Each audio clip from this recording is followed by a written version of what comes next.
The man thanked him for his work, after which he said that this was his reward. Let him come and sell more, calling him Scarapirapan. The main character thanked him and thought to himself that this was not enough. It's nice to have so-called cheat skills in other dimensions, but he didn't choose a combat skill. In this world, he's an alchemist, making and selling various goods for a living. He doesn't even dream of traveling. He cannot create expensive potions because the ingredients for them must be obtained in dangerous places or bought for a lot of money. As for cheap and easy-to-make products, the market is already overflowing with them. Newcomers have to take on work that no one else will do, which requires a lot of time and effort. It has become a habit for him, and he also cannot hire anyone because he does not want to reveal his skills. He thought about buying a servant. If he was not mistaken, a magical contract was concluded between the latter and the owner, forcing the servant to keep his master's secrets. He was very shy, but it was a vital necessity. When he entered, he saw a salesman who greeted him and said that he had not seen him there before, and then asked who he needed, to which he replied that he needed someone who could do very delicate work. The merchant offered him a girl who was obedient.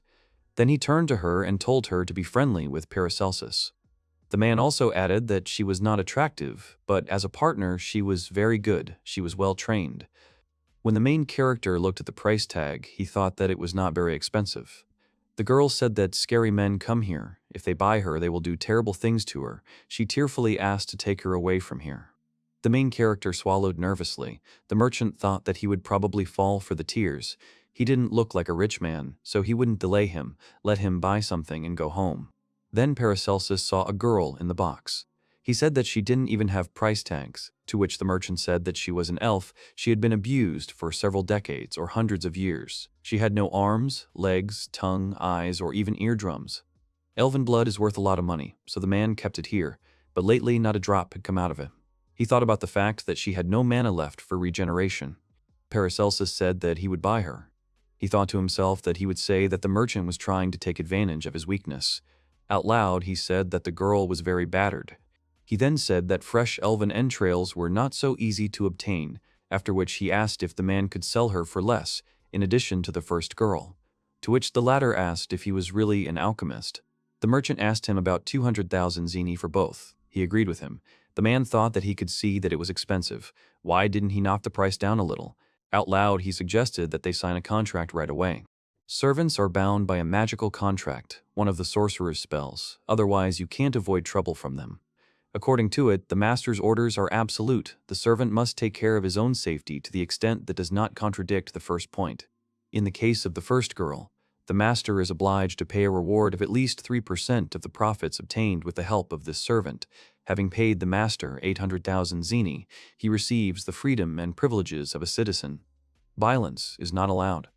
Even someone who is sunk to a lowly status will be honored to become a citizen of their country if he works hard. This rule has been in force for 100 years. The man does not know how it is done by the barbarians in the neighboring countries. Paracelsus asked the elf about the terms of the contract, to which he replied that there were only 2 points about the master's orders and about taking care of her own safety.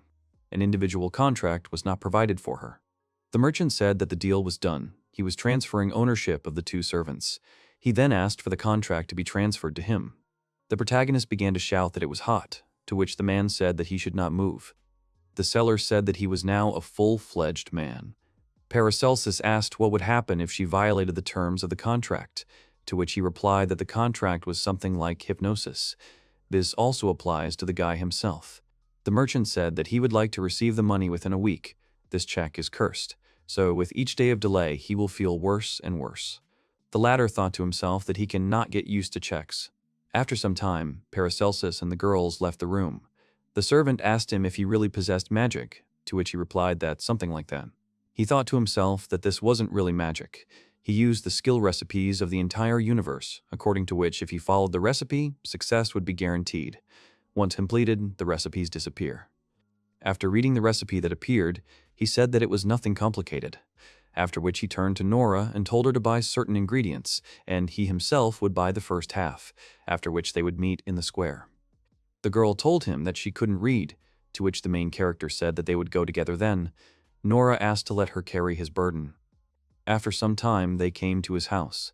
The girl introduced herself again and said that she would do her best for him. If he needed anything, he just had to give the order. He also introduced himself to her. He then suggested that they begin, since they don't have much time, so they should use the simplest combination.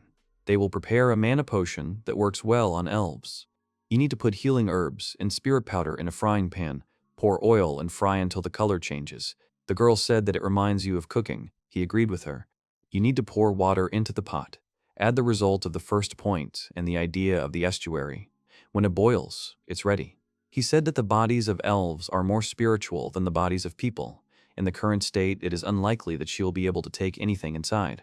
Nora asked if he was really going to cut her up after she recovered. She could help him since she had already done something similar with a cow, to which he replied that he would like to restore her body, he would not cut her up. The girl asked him why he was doing this. Was it because elves were so rare? To which he replied that he thought that was the reason. The potion was prepared, now the elf needed to be examined. The protagonist asked her if she knew the girl's name. She replied that she knew nothing. The merchant called her nameless. Then Paracelsus turned to the elf and said that he would examine her. He would start from the top. The inside of the ear was riddled with old wounds. The eardrum was mutilated so that it could not recover. The skin is not in the best condition either. This is because it was in unsanitary conditions for a long time. It is even worse than he expected. Then he turned to Nora and asked her to examine the lower part. The girl obeyed his order, examined it, and then said that everything was fine, that the place had been treated with care. The main character said that everything was fine then, that the water would not boil, after which he asked the girl to get water from the well in the garden. She agreed. Then Paracelsus said that he would better go himself. She should stay and look after the elf. He would call her when the water boiled. The girl called him back and said that she would do everything herself. After some time, the bath was prepared. Nora said that there was probably enough salt. The protagonist said that the temperature was just right. He dripped water into his eye to check its properties. It didn't sting. After that, the guy said that they were bathing her. Nora asked if the medicine wasn't supposed to be taken orally, to which he replied that if you suddenly put something in your stomach that you haven't used for a long time, she'll throw up. It is necessary that she absorb the medicine little by little, with her whole body at once. The elf felt her body touch the water and began to move, to which Paracelsus told her not to be afraid. She would simply take a bath. The protagonist thought that if the medicine was absorbed successfully, the magical energy of the bath would gradually run out. Then he walked up to the tama flower and plucked one petal. He walked up to the bathtub and lowered it in. He explained that the petals of this flower have the ability to absorb mana. They turn dark blue when they are filled with mana. Nora said that his magic is amazing. The main character said that when the flower changed color, she should grab the potion and pour it into the bath. After that, the petal really turned white. They were surprised that it happened so quickly. Paracelsus thought that he hadn't poured enough. That portion would have been enough for a person for a day. The petal turned blue again, and then it immediately turned white again. He said that they were probably making fun of him. The protagonist said that she must have been very hungry. He decided to pour out the entire bottle of potion and then said that he would go and look for another bottle. Nora called out to him and told him that he had amazing treatment methods. She offered him to take a look and showed him that the elf's hair was glowing. The girl asked why they glowed, to which the main character said that it was not only about the glow. If you look from afar, the body will appear a little dim. Even if you take the elf's hand, you won't feel anything. This is because her body is mostly not made of flesh, but of something else. Nora asked him if he also felt dizzy when he touched her. Then she asked if it was the size of the elf's astral body. Paracelsus thought that she could listen, and out loud he said that he had seen ghosts, but that was different. Astral bodies do not have a specific shape. The prime matter is what wizards call mana. There are many wizards, so they came up with the common name. The primary elements are fire, air, water, earth, astral bodies, physical bodies, metals. They serve as the material for everything. Working with them, magicians create miracles called magic. Alchemists try to create all sorts of substances from them. It is believed that the physical body is a receptacle for the astral body, which, in turn, is a receptacle for the soul. Primordial elements instead of the astral body. Is this even possible? The protagonist exclaimed that this was what was needed. He himself did not fully understand, but it could work. It seemed that they would be able to restore her body. Each body has its own characteristics, and no matter how carefully he made the limbs for it, if they differ even slightly, they will not take root and will rot. In this case, the primordial matter will not be considered a foreign object.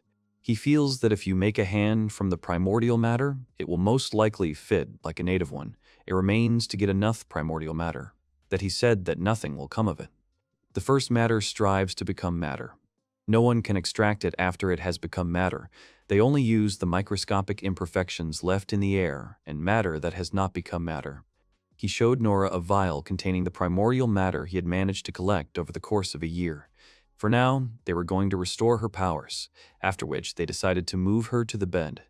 After some time, the protagonist found himself in the library. Nora called out to him and asked what he was doing, to which he replied that he was looking for information about elves. She said that she had wiped the girl dry and that she was sleeping now. Paracelsus said that it would be hard for him without the girl, after which he thanked her. At that moment, Nora suddenly shuddered, after which she fell to her knees. The main character began to worry about her. The girl said that everything was fine, that was just the power of this mark. She felt better when she was praised, he shouldn't worry about it. At the same time, she showed that she had a mark on her chest. Paracelsus asked her forgiveness for this, to which she replied that he should praise and thank her more often, and then she put her hand inside the mark. Everyone was surprised by this. She took out a scroll from there and said that everything was as she thought. It was a list of rewards. It was automatically replenished when she received a reward from him. The main character said that he gave her nothing, to which she replied that his heart made the decision, not his head, and the sincere thought that it would be hard for him without her turned out to be a profit for her. Nora said that she couldn't read, and then asked him to do it. He said that it was about 3% profit. Now she had 25,000 zeni in her account. He said that he had clearly overpraised her. She agreed with him with a smile on her face. The girl said that she would be free in an instant, to which the main character said that he had 200,000 zeni. They needed to be taken to that merchant. He handed her the bag of money. Nora said that she understood everything, and he also gave her another bag, which had 20,000. He asked her to spend it on clothes. He doesn't have to give her the change. She can spend it as she wishes. The girl said decisively that she might be a servant, but she was definitely not a beggar. She would earn money and buy herself out, and she would return the change. Paracelsus thought to himself that this was hilarious. He said that she belongs to him. He asks her to put on clean clothes and rest so that she can work hard tomorrow. She should consider this as an investment in future work. Nora was embarrassed, after which she said that she went to buy something for the elf too, to which he thanked her and thought that he had forgotten about the girl. The girl walked along the city streets and remembered her past. She had short hair and her hands were shackled. Someone said that servants are only bought within the country.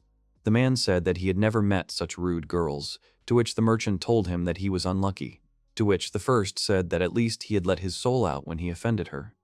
The merchant laughed. When the man left, the merchant said that he didn't want to deal with someone who didn't know how to treat servants. This contract was a mess, they'd have to rewrite it. Then he turned to Nora and told her to greet her elder comrades. Even in such a world, one should not forget about decency, to which she did not answer, simply turned her head to the side. The merchant laughed at her and said that she seemed to need to be taught how to behave. He said that he would train her properly, make her a full-fledged servant. Nora said that she wanted to master the written language of this country. She asked him to teach her the letters. She would read a bunch of books, learn, and get the hell out of the country. The merchant asked her if she was stupid. Someone like her would only be bought by a poor, stupid person. It would be a miracle if there was even one book in his house. The man asked if she knew who stupid people love, those who are stupider than them, so don't teach her the letters. If she suddenly learns them, let her pretend she can't read. They will touch and read everything to her themselves. The merchant said that from her point of view, the current situation may seem absurd, but even among the absurd, there are rules and ways to make money. After some time, the girl returned home. She said that she had taken a bath. At that time, the main character was lying on the sofa and reading a book. He turned to her and said that something might interest them. According to legend, the elves were the first people to inhabit this world. They were created like God, from the matter that filled his body. Thus was born the ideal life, beautiful in both body and spirit. Then he created dragons from flame, dwarves from metal, and humans from earth. However, the god could not call any of the subsequent creations successful. Only the elves were his favorites. They were immortal. The god gave them the power to change the whole world. The protagonist asked where the elves' immortality had gone. He replied that they had lost it by falling in love with humans. He turned to Nora and told her to look at the text. He sat up to show her. She replied that she could not read. Paracelsus asked her why she was dressed like that. To which Nora replied that she had bought it with change, and he himself had told her to spend the money as she saw fit. He sheepishly agreed to this, to which the girl asked him what he really didn't like. The protagonist then asked her if she would receive a huge reward just because he touched her, to which she replied that if he thought so, then so it would be. She said that the owner said that she was beautiful, thought that he wanted to touch the girl's beautiful body, and that perhaps she would earn a lot from it. She says it so directly. Then Paracelsus touched her and thought about whether they really were so soft that they seemed about to melt, but at the same time they felt cheerful, elastic, and bold. She asked him about the reward. He answered positively, after which the girl decided to touch him herself. He asked her to wait, saying that she would squeeze out all his finances. Nora said that if he had no right to do so, then he should order her to stop. A new day had come. Nora asked him how much had run up, to which the main character replied that it was about 2 million zeni. The girl laughed. Paracelsus said that he was a bad master. He let the servant go just a day after buying him. He didn't have much in stock, and then asked if he could pay off the debt little by little, to which she replied positively. The main character said that even though they were together for only one day, he had fun, even having received freedom. She should not forget that he is on her side. If she needs something, she can turn to him. Nora immediately asked him what he was talking about. She was not going to become free at all. The guy was shocked by her words. She said that she wouldn't find another place where she could earn a couple of million a night, and that she would earn a fortune with him. Of course, he could give her an order. But he interrupted her and asked if that was true. The protagonist asked if she could stay and work here after he became free, to which she replied that in that case the spell of the contract would be broken. Paracelsus thought about it and asked whether it was more profitable for her to leave everything as is in terms of earnings, and then he said that this was very good. Nora asked him if he was against it, explaining that she would be taking all his money, to which he replied that she was right. It wouldn't be so great if he was left penniless. He said that it was a blessing to have someone so valuable under him. It is embarrassing to admit, but he is now excited about the whole amount of the debt. He will work hard to earn the necessary amount, so that she can stay as long as she wants. Paracelsus said that the elf needed an expensive remedy to replenish her magical energy, and he wanted to restore her body. On top of that, he owed Nora a fair amount of money. The main character said that for this reason he decided to earn a little money. The girl said that it was good, after which he put a huge pile of papers on the table. Nora asked what it was. He replied that it was a record of everything he had ever made. He suggested they see what they could profit from. The girl asked him if he had forgotten that she couldn't read. He replied that she only needed to remember 4 symbols, where S was the highest and C was the lowest. All entries have a similar table, starting from the top: market price, manufacturing difficulty, material difficulty, and storage difficulty. The indicators may not be exact, since he relied on his own feeling when assessing.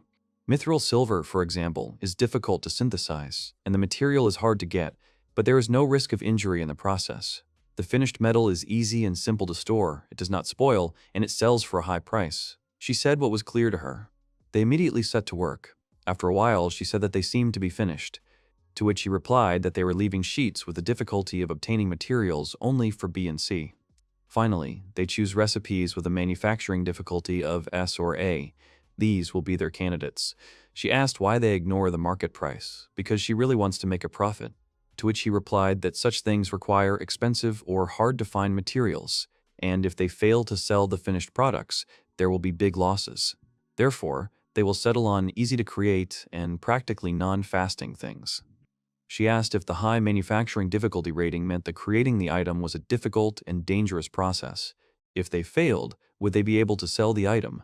And if they got injured, that would be the end. To this Paracelsus replied that there would be no problem with that, he would explain later. First, they had to sort them out. Nora said that she understood, but they would not do dangerous things. Injuries would mean losses. Among the remaining notes were 3 recipes that suited them: a magic bomb that could be used for various purposes, a luck potion that would give out luck for the rest of the day, and communication bells.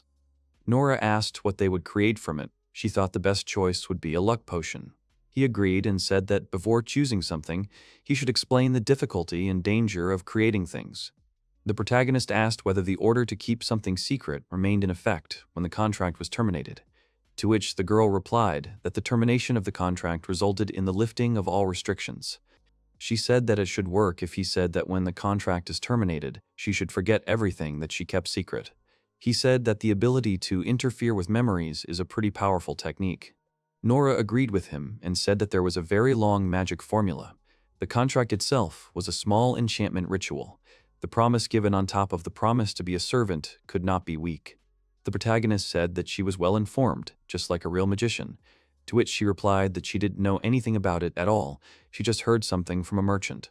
To this, Paracelsus said that this was great, next time she should tell him more, to which she initially wanted to agree, after which she said that she had already told him everything she knew.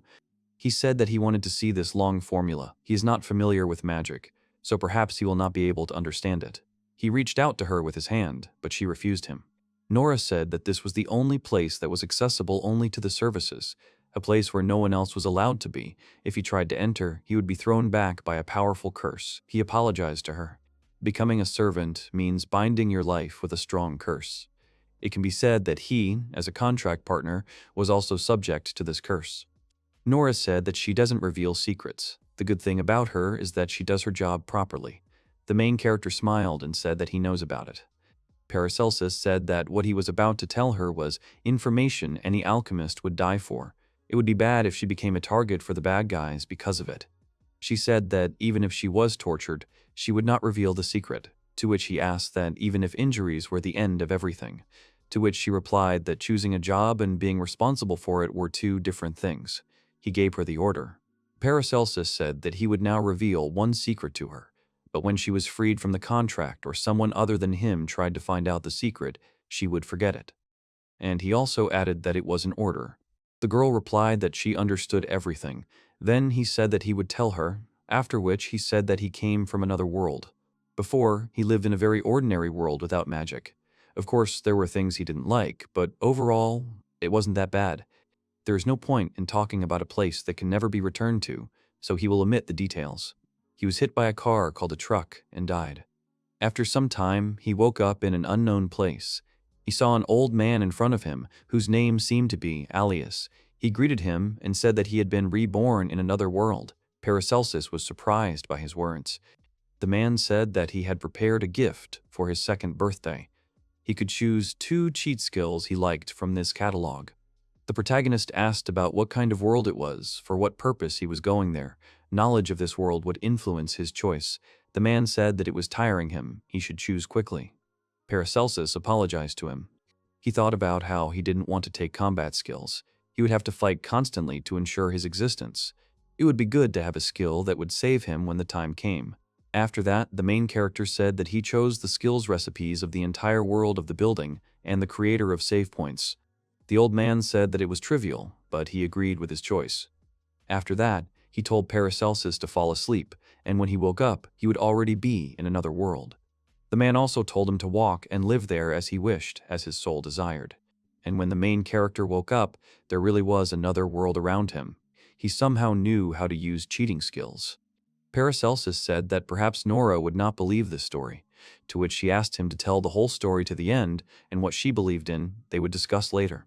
She asked about whether his power really related to alchemy.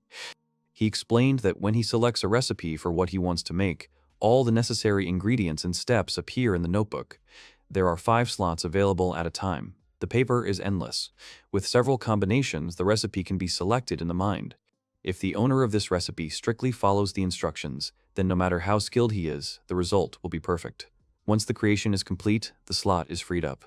The second power is the creator of save points. Whenever he wishes, he can create precious stones called save points. When creating a second stone, the first one disappears. By breaking such a gem, he can return to the time when he created it with all his memories.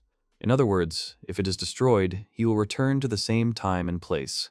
The price would be the memories and feelings associated with the thing most dear to him the moment the stone was broken. He had never used this skill. Nora had said that these were incompatible skills. He agreed with her. It would be a disaster if it were to break unexpectedly. He usually keeps it in a strong mithril silver box. He does not lock it, but only his chosen people can see it. Paracelsus asked if she could see it, but she said no. The protagonist said that later he would make it so that she could see her. If at some point he died, he wanted her to break the stone, after which he asked if she could do it, to which she answered negatively. Nora said that if her master died, the contract would be broken and the order to forget everything she kept secret would be fulfilled. She asked if he understood that she would also forget about the stone. The protagonist was shocked. The main character said that it was clear to him he thought to insure himself for the worst case, but she asked him about whether he really planned to create a bomb. Paracelsus asked what would happen if he made it so that only this secret remained in her memory, to which she replied that it was not worth making hasty decisions, they should think everything over properly and then decide. He asked her if she had any questions. She replied that she wanted to make sure if his power was real. After checking, she asked to create a new crystal because it needed to be created the moment she knew the secret. After a while, he handed her a gold Hermes coin. It was issued by the Alchemy Society. It was a gathering of leading alchemists who provided services like rank advancement. No one can compare to alchemists when it comes to money. On the front side is Hermes Trismegistus, the chief of alchemists. Nora said that she loved them. On the back is a red-eyed owl, a symbol of wisdom. After all, a lunar eclipse is a symbol of bad luck and illness in this country. 100 gold coins with Hermes, a suitable-sized aquarium, gravel, algae, and goldfish. These are all the ingredients of the fish of happiness. Such a task will prove to them that the recipes of the entire universe are reality. The main character said that they need to stand next to the aquarium and throw a gold coin from eye level. Hermes smiles at them. A piece of happiness is already in their hands. Paracelsus said that they throw the second coin. An owl appeared there, so they lost their luck. They need to get the coins and repeat from the beginning. Once the coins land the right way, they cover them with gravel and seaweed and leave them for a day. When the water quality stabilizes, they add the eggs. Nora said that getting 100 Hermes in a row is quite a task. The girl asked if this was alchemy, to which he replied that such a transformation of base metals into gold is real alchemy. The effect, however, is rather weak. Nora said that no one would buy it, to which he replied that clients rely on Alchemy Guild certificates and are wary of untrustworthy places. She said that no one would buy it. Paracelsus said that she now understands how difficult it is to create all the necessary conditions for the fish of happiness, to which she replied that she would never do that. He added that this notebook is now coming onto the scene. The object in his hands began to glow. The main character said that it was a recipe for the fish of happiness. Nora thought that he was having fun. He hit himself on the forehead and said that there was a way using gold coins. The girl asked if there was something wrong. He said that there were so many branches, so many ways to accumulate luck. He found the necessary method in his head and then wrote it down in his notebook. There is a recipe that allows all coins thrown into the aquarium to fall face up. If his power is real, then this will happen. Nora looked into the aquarium and said that they all fall upwards like Hermes. 4 coins had already fallen on the right side. The main character asked to say if at least one fell on the wrong side. Paracelsus said that the coins were heavy, to which she said that he should not give up. In the end, 100 coins all fell on the same side. It was amazing. The guy asked her if she believed him. She said yes, then asked how others managed to do it with 100 coins. He replied that they used luck-boosting items, but even they had a hard time. The protagonist said that he needed to free up a slot, so he would have to go through the entire process to the end. Next comes gravel. Nora asked him if it would be okay if she helped him, to which he replied that this also needed to be checked. She asked if breeding fish was really that difficult, and how about growing more of them. He replied that it was recommended to limit ourselves to the number we had now. There are 3 reasons for this. It will be difficult to sell the fish at a high price. The certificate of the Chemical Association is not cheap. He does not want the members of the community to see how lucky he is 100 times in a row. There are many treacherous individuals among alchemists. Nora agreed with him. Paracelsus said that all that was left was to wait for the eggs to hatch. She asked if the coins could not be taken out yet, to which he replied that, according to the recipe, it was necessary to wait for the fry to grow up. The girl said that it was unsafe to leave them in such a place. Gold coins are very expensive. To which he replied that she should not worry, no one would guess to look for coins in the aquarium. Few people go there. He left. Nora looked around and said that the smell was, of course, weak, but the shadow from the old building falls here, and the humidity is quite high. It should be here. She started crawling on the floor, then found a grasshopper and stuck it in the ground with the other grasshoppers. She turned to the spirit sleeping in this land, asked to hear her voice. Her name is Nora Piton. She is a sorcerer from a distant land. She asked to listen to her despicable wish. Suddenly, something with one huge eye appeared from the ground. It asked her if she had called it. The girl answered in the affirmative. She is worried that some rogue will steal the treasure that her master has left in plain sight. The spirit asks why he left it unattended. Nora explains that her master is a bit careless. The spirit told her to rely on him. He knows how to hide well. He is happy that she called a humble soul like him a spirit, and also told her to call him at any time. The girl thanked him. At that moment, the spirit hid back into the ground. Nora thought that his strength was not great, but she was glad that this spirit took his duties seriously and was easy to handle. It was the first time she had dealt with such a cutie. The girl thought about what they say, that people prefer to live in places where there are spirits similar to themselves. She giggled. The main character said that he had shown the power of the recipes. It was time to choose between a magic bomb, a potion of luck, and a bell of communication. The potion of luck, like the fish of happiness, increases luck. The absence of impurities in the composition plays a big role, and this is a very practical thing. A drunk adventurer has a lower chance of running into a monster or being hit by a weapon.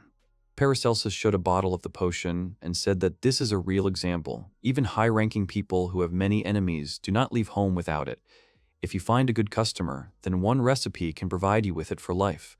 Nora told him that they should start making it, to which he replied that while talking about the pros, one should not forget about the cons. The Alchemy Guild certificate is not cheap. At this, he grimaced.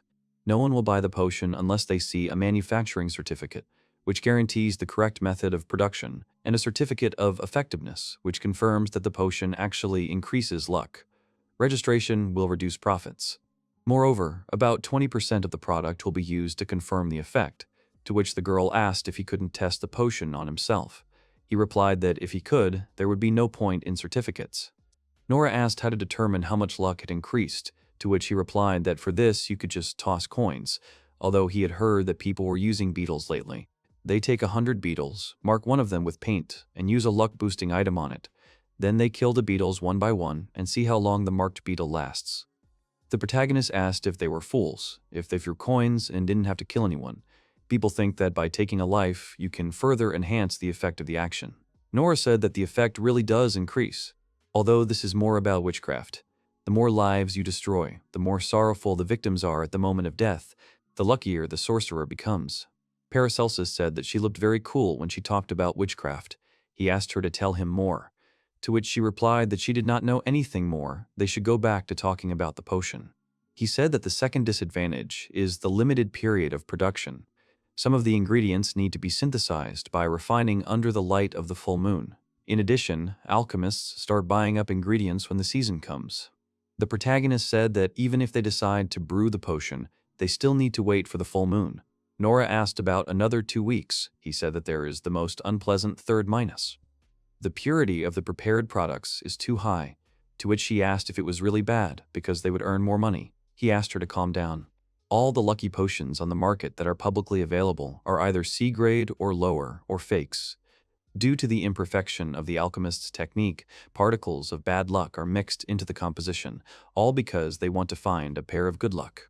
It is unlikely that a lucky potion with B-class purity will ever appear on the market. The very existence of A-class potions is questionable. Nora asked about what kind of potion he makes, to which he replied that when he cooks according to the recipe, the result always exceeds S.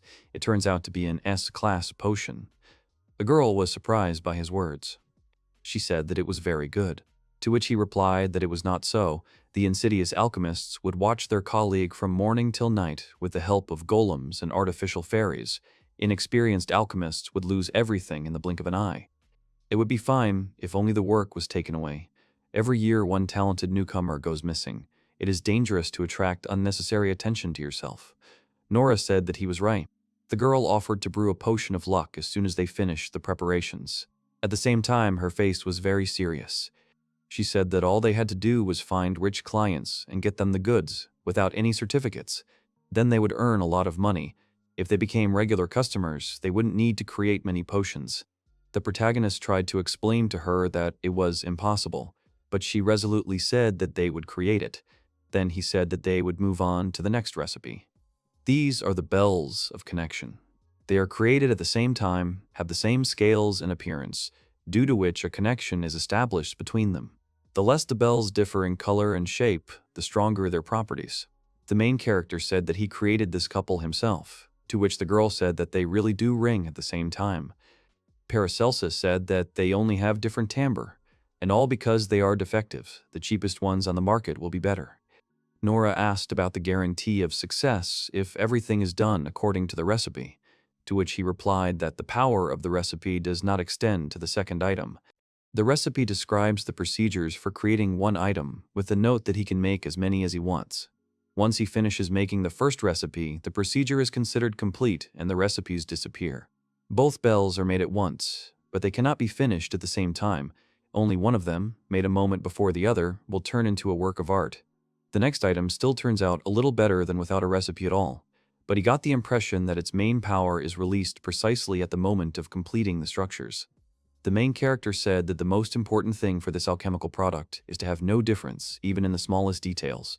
You could say that his communication bells, of which one worked, were a complete failure. They sounded disgusting, and the view through the hole was blurry. She said that even the power of recipes was not omnipotent. The main character tried to say that it turns out that they need to make a bomb, but the girl said that she would not make it, to which he asked her to at least listen to the description. She agreed. The method of creating the bomb resembles the formation of a wizard's spell. A bomb of this size easily lifts their house into the air, to which Nora asked him not to bring it into the house. The protagonist asked her not to be afraid. It will not explode until he connects the detonator here and enters the correct code. This bomb is made exactly according to the recipe, so there can be no misfire. And the bombs are designed to reproduce the spell of the magician at the moment of receiving a special magical signal from the detonator. Upon receiving the signal, the command panel orders the elements to change.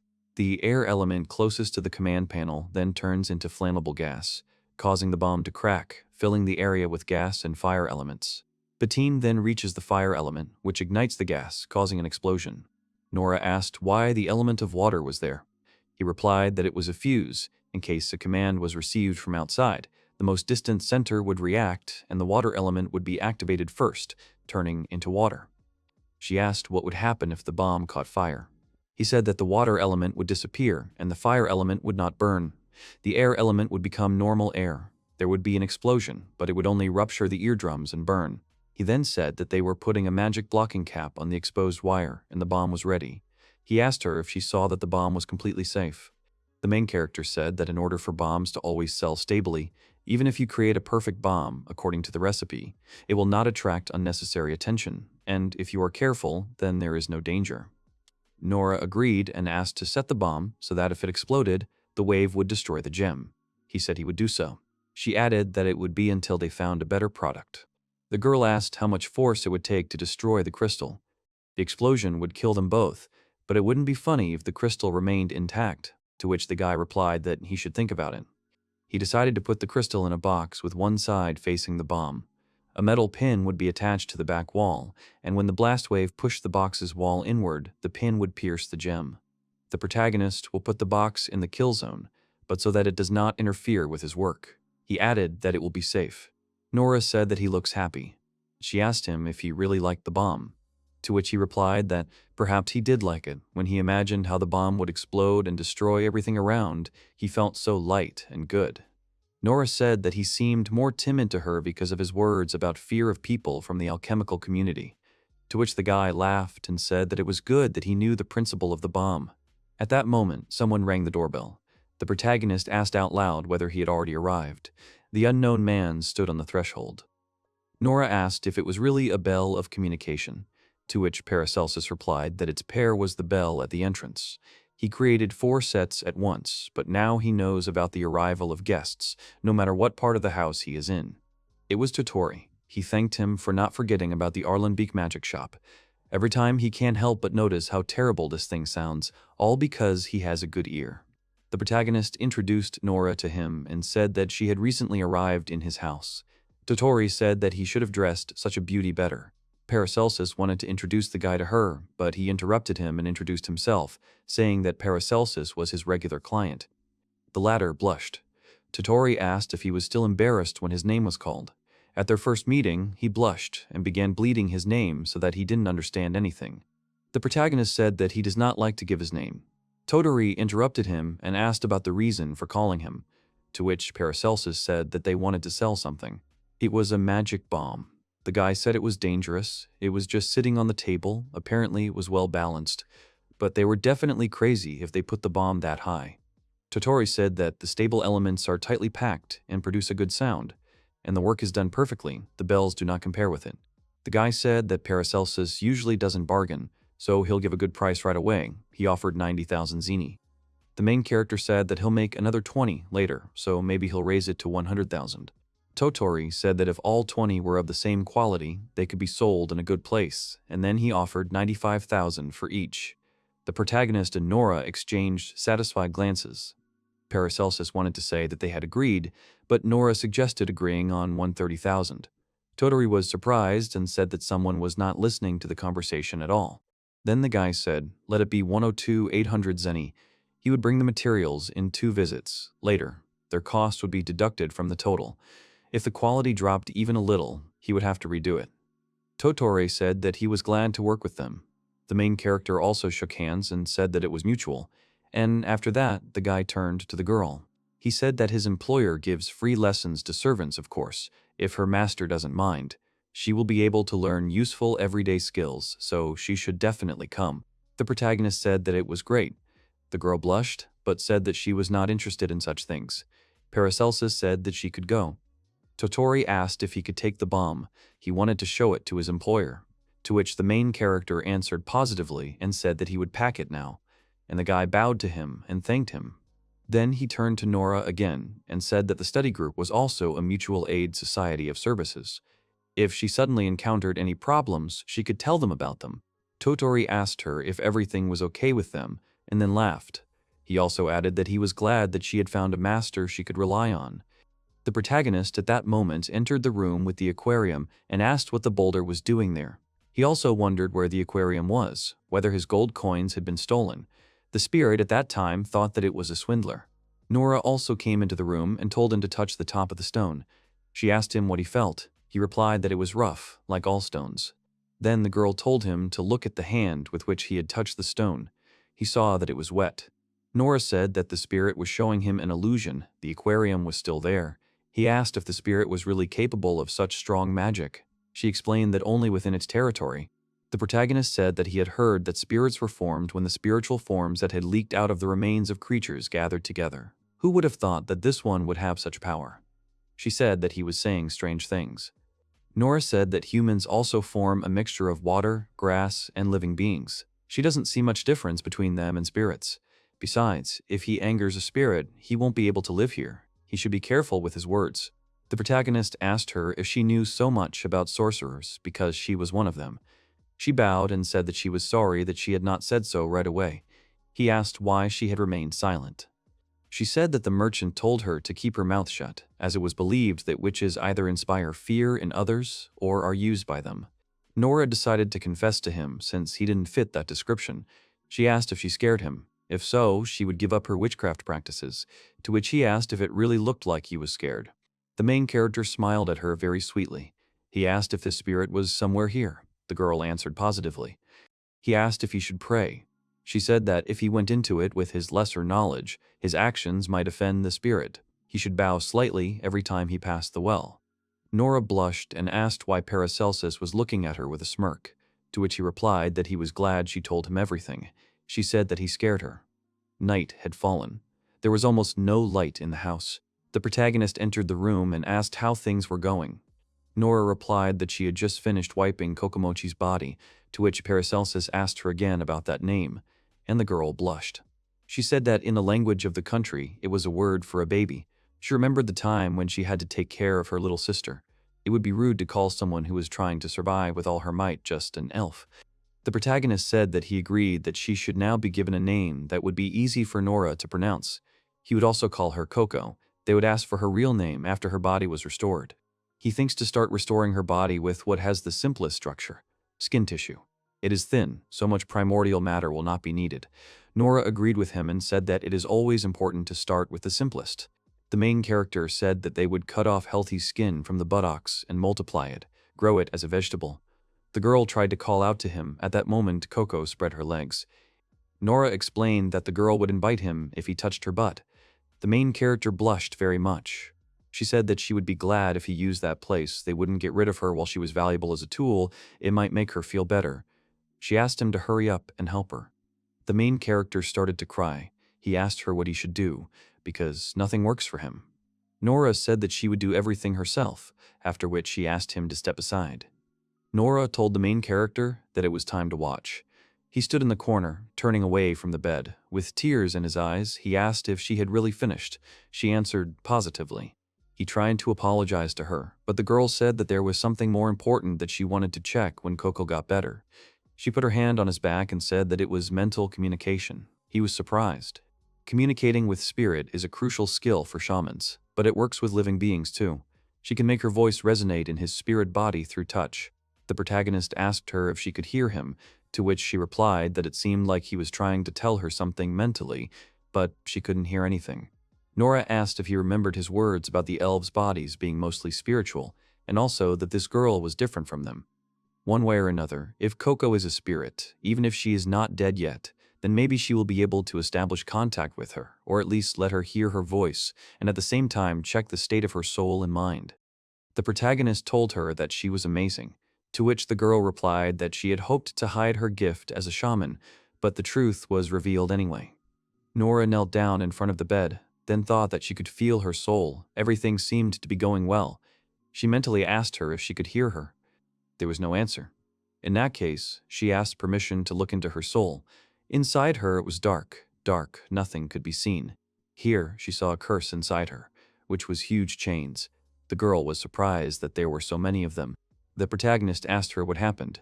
Nora answered him that it was a curse. Coco's soul was bound by an incredible number of curses. Paracelsus asked her if this was the same as the magic of the servant contract, to which she replied that they also use a curse, only on a completely different scale. Here, they are different. Curses of such power would not work properly even if they were to cover the entire body. The contract magic already required the creation of a separate space called the servant's room. Suddenly, her gaze fell on the mark on her chest. Nora said that they are here, in the servant's quarters. It is created by stretching the servant's skin in another space. Everyone has at least one of these rooms. The protagonist was shocked by her words that the skin could stretch like that. The girl said that if she could read the formula inside it, she would understand the essence of the curse. Paracelsus asked if anyone outside the room would be subject to the curse, and she replied that it was true. Such a curse was enough to kill an ordinary person. After that, she touched her mark, and then began to push the walls apart. The protagonist said that there was something black there, to which she replied that it was a curse, and he should never touch it. Nora said that if she did not return, he should seal the room and call someone knowledgeable in shamanism. After that, the girl's body was enveloped in a black fog. Once inside, she saw that it was a servant contract spell. There was something else, something deeper, that bound Coco's soul, but she couldn't find where it was. Here she saw these huge chains of curse. There were many curses placed on her, among which were the prohibition of communication, not being allowed to sleep, to breathe deeply, to lose her mind, to enjoy herself, to bring joy to others, to regenerate. Until she begins to beg him for help, until her days are numbered, he orders her to live, mourning her own stupidity in torment, pain, humiliation, shaking with fear day and night.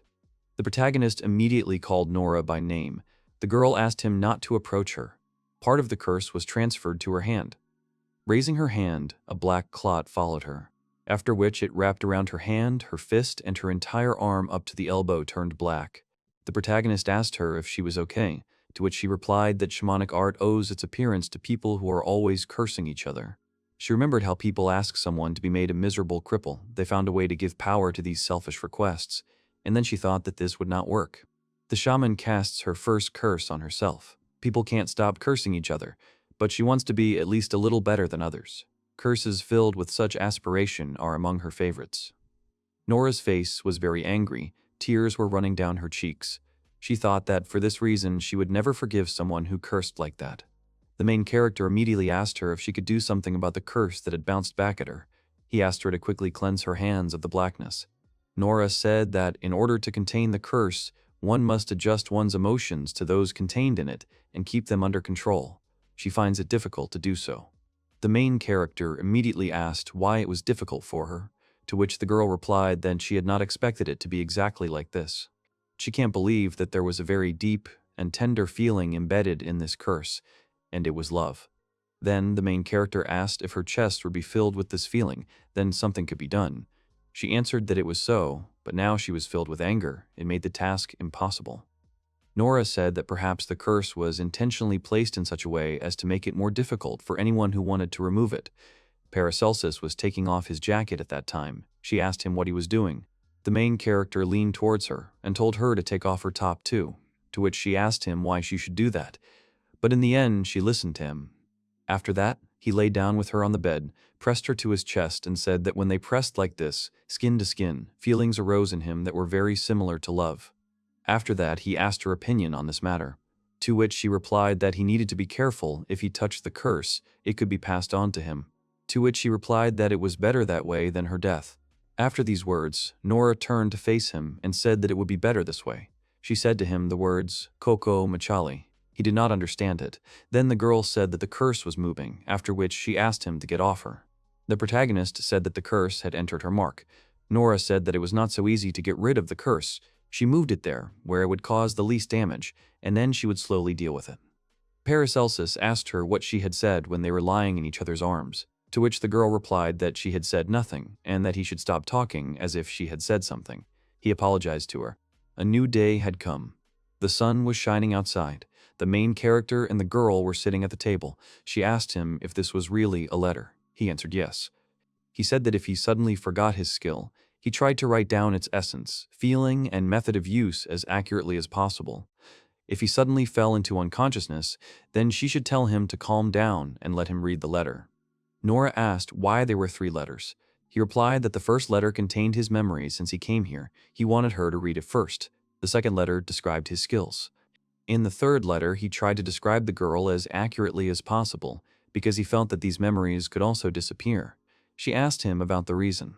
Nora asked him why he continued to think of his skill as the most important thing. Her reward had already reached unprecedented heights, to which he agreed with her. The protagonist told Tom that she would also have a hard time if he lost his skill. She said that she was just joking. He would see that in a year she would be number 1, she would not lose to any skill. Paracelsus said that in this case there would be no need to fear the loss of skill, but he was saddened that he would forget it, to which the girl said that it was not a problem. Nora would be the first again, so he could begin. He said he would create a crystal that would consider this place a save point.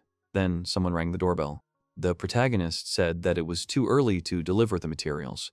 He opened the door and saw a girl in front of him. She greeted him, he greeted her back. She said that she was glad to meet him. Her name was Agnosia Dea. She was a member of the Alchemical Association, after which she asked if his name was really Paracelsus. To which he replied positively, thinking to himself that she was beautiful. The girl said that she had heard that last week he had visited the servant's shop and had bought an elf there, then asked if she was badly injured. Agnosia came to make sure that the girl was okay. She apologized to him for coming so suddenly. After that, the guy let her into the house. Nora asked if they really had guests. Paracelsus asked her to bring tea. He told the guest that the elf was here, on the 2nd floor.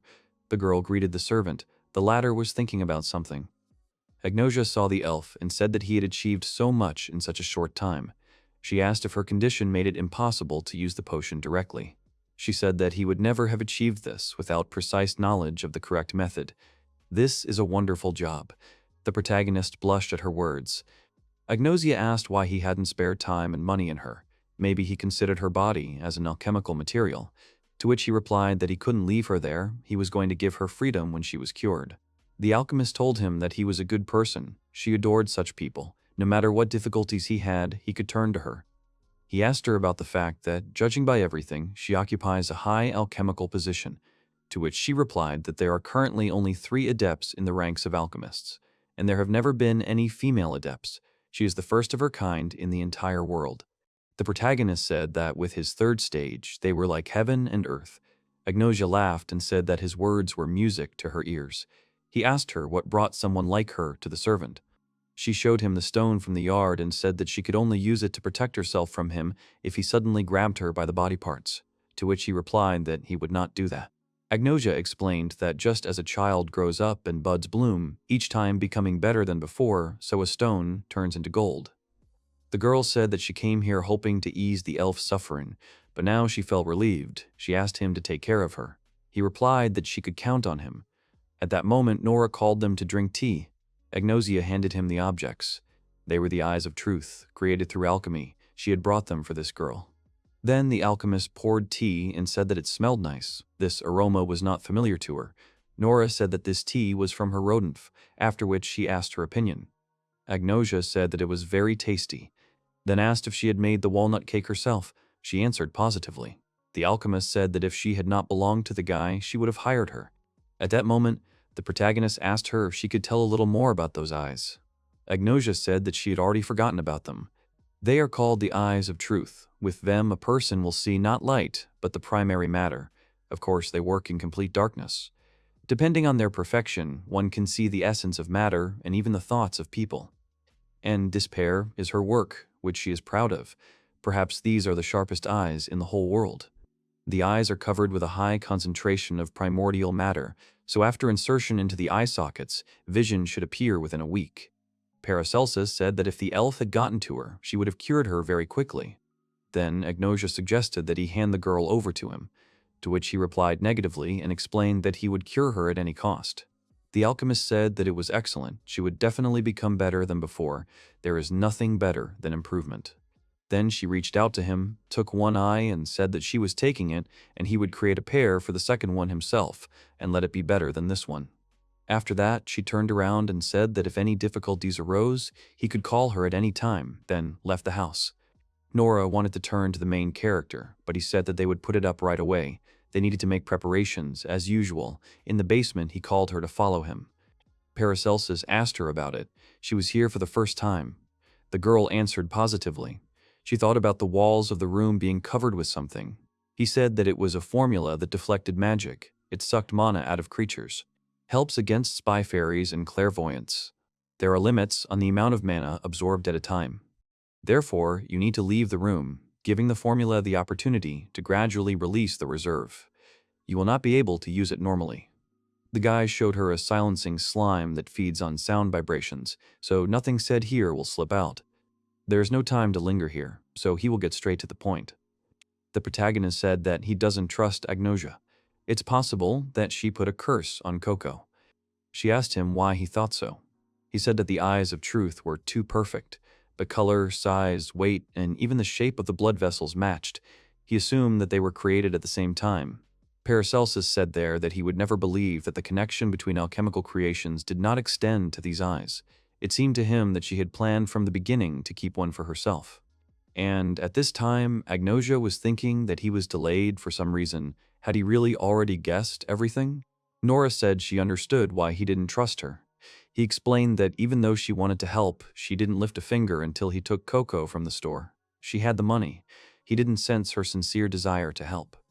But as soon as he bought Coco, she showed up, came straight to the house as soon as they felt the curse. Even if she didn't cast the curse, she was certainly involved in this. Nora thought about her words. She is certain that the alchemist was the one who cast the curse. There are several reasons to believe this, but she smells exactly like the curse that was cast on Coco. Damn, how the perfumes smell so different. This is the first time she's encountered such a scent. She's almost certainly right. That's why she established a connection with Agnosia, so she could attack her at any time. The soul always flinches when it comes into contact with a being of another type, like a shaman. But this didn't happen now because the curse was already nesting in the soul. The protagonist asked her again, to which she explained that she had become friends with her, and people are inevitably influenced by those with whom they have established a strong connection. If the other person does not realize that they are cursed, the spell cannot gain strength. By forming a relationship with Nora, who takes the curse for granted, the person's heart begins to feel the curse. Establishing a strong bond has a number of benefits, but most notably, it makes it easier to cast curses. Paracelsus also asked her if they had a strong bond. He wondered what was happening to her hair. Nora said that it was also strange that she had been careless and let him see the other eye. If she had brought only one, then he would not have suspected anything. The guy agreed with her. The main character said that they should hurry up. About the eye, he thinks that it should be put on Coco. This girl is undoubtedly an adept. She has both strength and power. If she wanted, she could deal with them in no time. He believes that she has her own reasons for doing otherwise. So they should treat Coco while also taking an interest in the girl's mood and thinking about self-defense methods. If it gets too hot, they'll run away. Nora agrees. Paracelsus said that perhaps it was not very courageous of him, to which the girl replied that nothing of the sort, there would be no point in his death now. Nora asked him what was going on with him, to which he replied that he was a little cold. Apparently, there was no mana left on the surface of his body. She asked if he wanted her to run for that tea. He said yes. The protagonist said that it had a strange aroma, to which she replied that this tea was called ochapa. He realized that it was the name of a tree, then asked if they really grew in abundance in this area. Nora explained that it was a poisonous plant, and eating it in its pure form could cause diarrhea. The poison could be neutralized with another plant. The protagonist said that his interest had been aroused. The girl said that since it came to that, they could cook it, and then called him to the stove. She showed him a purple-green root and told him that it was a potent remedy that in large doses causes nausea, but when combined with ochapa, it becomes docile. She then uses the uchako to cool the broth. He asks her about that word, and she explains that they pour it into another container. While it cools, she pours dried ochapa leaves and ginger into the teapot. If desired, she can add pokote or uko. He thought about the names. Once the broth container has cooled enough to touch, the uchako is added to the teapot. Then they cover the lid and the pepperai. You have to hold the torperai and the pecorekere. Then she told him a whole sentence in a language he didn't know. And then it dawned on her that she was speaking the language of her homeland. She apologized to him, to which the guy said that it was a very beautiful language. She said that the tea was ready. Having inhaled its unique aroma, he realized that it had a delicious taste, and also warmed the body quite well. The protagonist said that it was delicious. He really liked the aroma. She said that she was glad to hear it. Then he said that he now understood what she smelled like. Nora asked if she really stank that much. He explained that when she was hot and sweaty, when they were hugging, there was a smell coming from somewhere on her body that he had never smelled before. And now he realized that it was the smell of this tea. He said that this smell cannot be called unpleasant. On the contrary, you want to inhale it again and again. At that moment, the girl snatched the mug from his hands. She said that she would bring him regular tea. At the same time, her face was very red. The protagonist thought about what had happened. One of the men offended Nora. Another told him that they were forbidden to do this. The boss would not like it. To which the first man said that they were training her, and then told the girl that she would not leave this place until she obeyed. The second man said that servants are the common property of citizens. They cannot be harmed without reason. It is even written in the law, the boss said so. The first man said that he didn't give a damn about the law. When the men left the room, Nora thought that she could still survive intimacy, but she was simply not cut out for service. Then someone called her name, and then her hair formed a head. She realized it was her father. The man apologized to her and said that it took him a long time to find her. It is difficult for a soul without a body to act alone.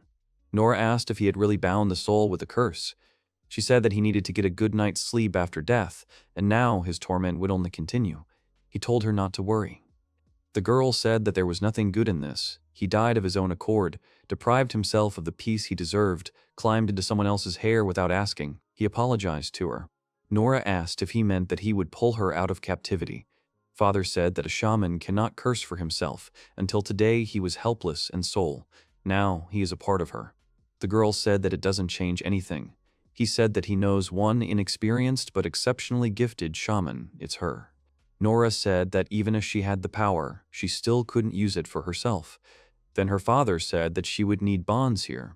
Whether they like it or not, people live their lives under the influence of those with whom they have relationships. If it is a married couple, then inside the husband there will be a little wife. Inside the wife, a little husband.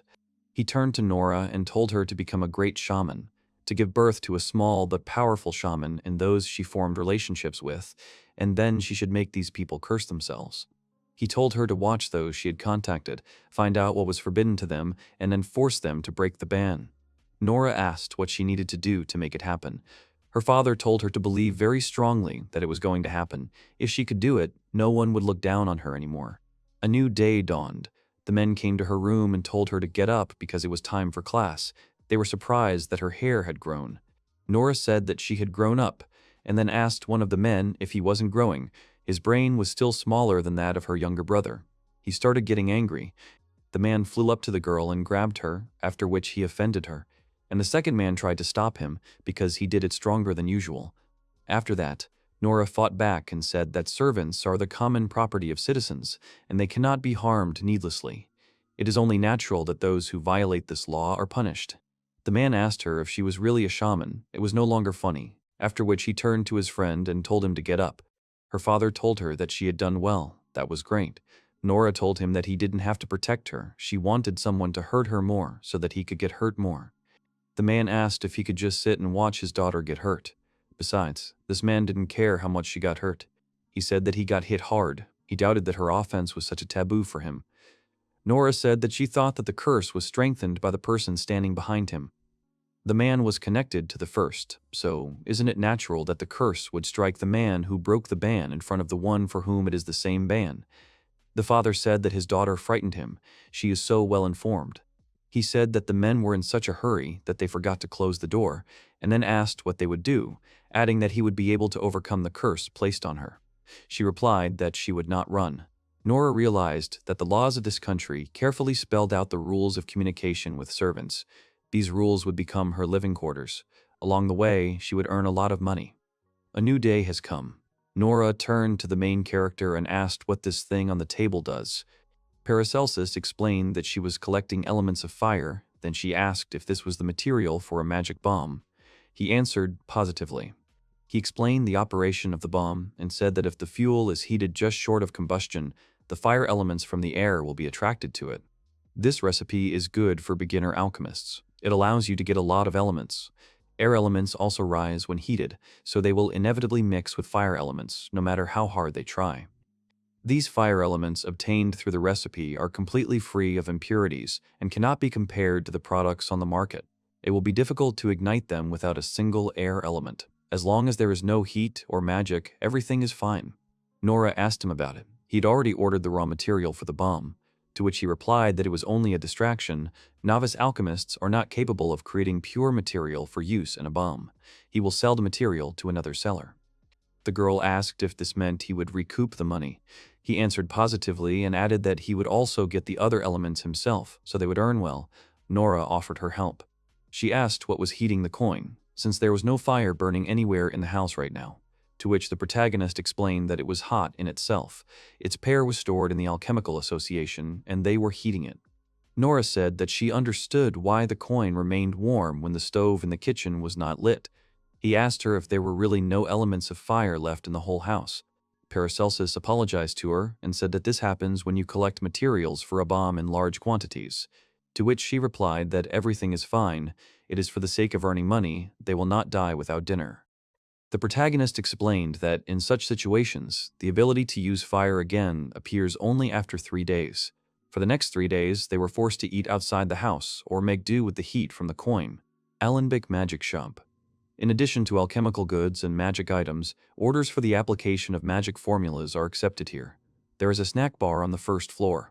Norn told Totori to step aside. He said that cutting bombs is bad for the heart. She said that the elements behave quietly as long as they are in the field of the magic seal. He replied that so much work was wasted. She said that Totori had brought this bomb. They should look at the cut. The latter said that it looked good, a beautiful piece of work, to which the big bird said that it was even too beautiful a piece of work. Norn asked Burke if he thought so too. He replied that the composition was too pure. Humans couldn't do it. Totori asked who could do it. The others assumed adepts.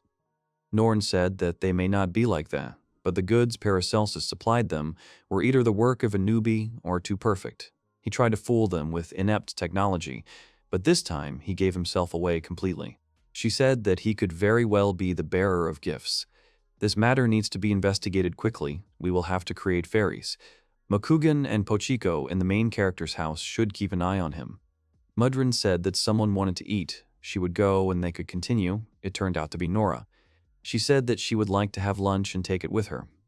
The woman told her that she had not seen her here before. Mudrin said that beastmen worked here, so they did not have meat dishes. Nora asked with a dissatisfied face if there was really nothing but herbs. Mudrin told her that the first portion would be free, and if she liked it, she would take it with her. To which Nora replied that she loved food on the house. After that, the woman placed a bean burger with vegetable curry on the table in front of her. It smelled good. Nora said that it smelled delicious. She immediately stuck her fork into the dish and took her first bite. After that, her face turned red. It was obvious that she liked it. She said that she wanted to wrap it up for her to take with her. Mudrin thanked her for the purchase. Nora said that it was the first time she tried something so delicious and not meaty. The woman said that this dish was made especially for meat lovers. The girl thanked her and asked if she knew where the Alembic magic shop was. Mudrin turned to the hostess and said that a man from Paracelsus's house had come to them. She immediately became excited about this event. A few moments later, Norn was going down, but she fell down the stairs. Nora asked her if she was okay, to which she replied that the stairs and floor were made of soft materials. She was glad to meet you. The girl gave her name. The owner also introduced herself and said that she was on good terms with the main character. Nora said that it didn't matter, but she heard from a human, a rabbit, that there was a study group here. Norn told her that fortune was very favorable to her. She had the power to influence the destinies of people. She told Nora that she adores money and uses all means to achieve her goal. But at the same time, she easily enters into a relationship with someone she likes. She could become a couple for Paracelsus. Fate itself brought them together. Norn said it was a little personality guessing game, combining physiognomy and personal research, and then asked if she was close. Nora said it was all off. The hostess asked if she would spare some time for her before the lesson. Then she turned to Mudrin and said that she liked this girl and would have a secret chat with her. After some time, they found themselves in another room.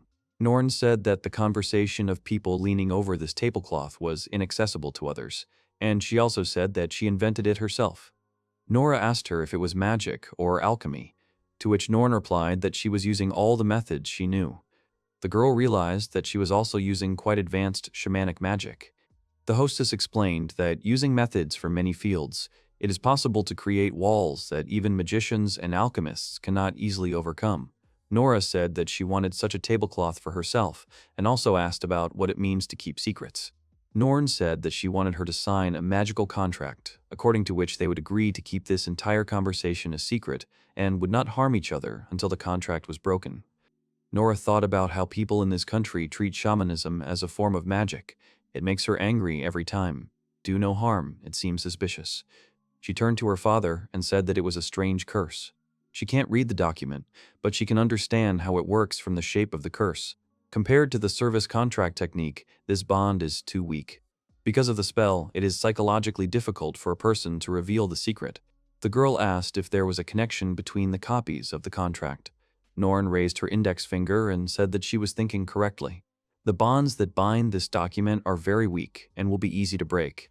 When that happens, the bonds on her copy will also disappear. She will regard it as a declaration of war.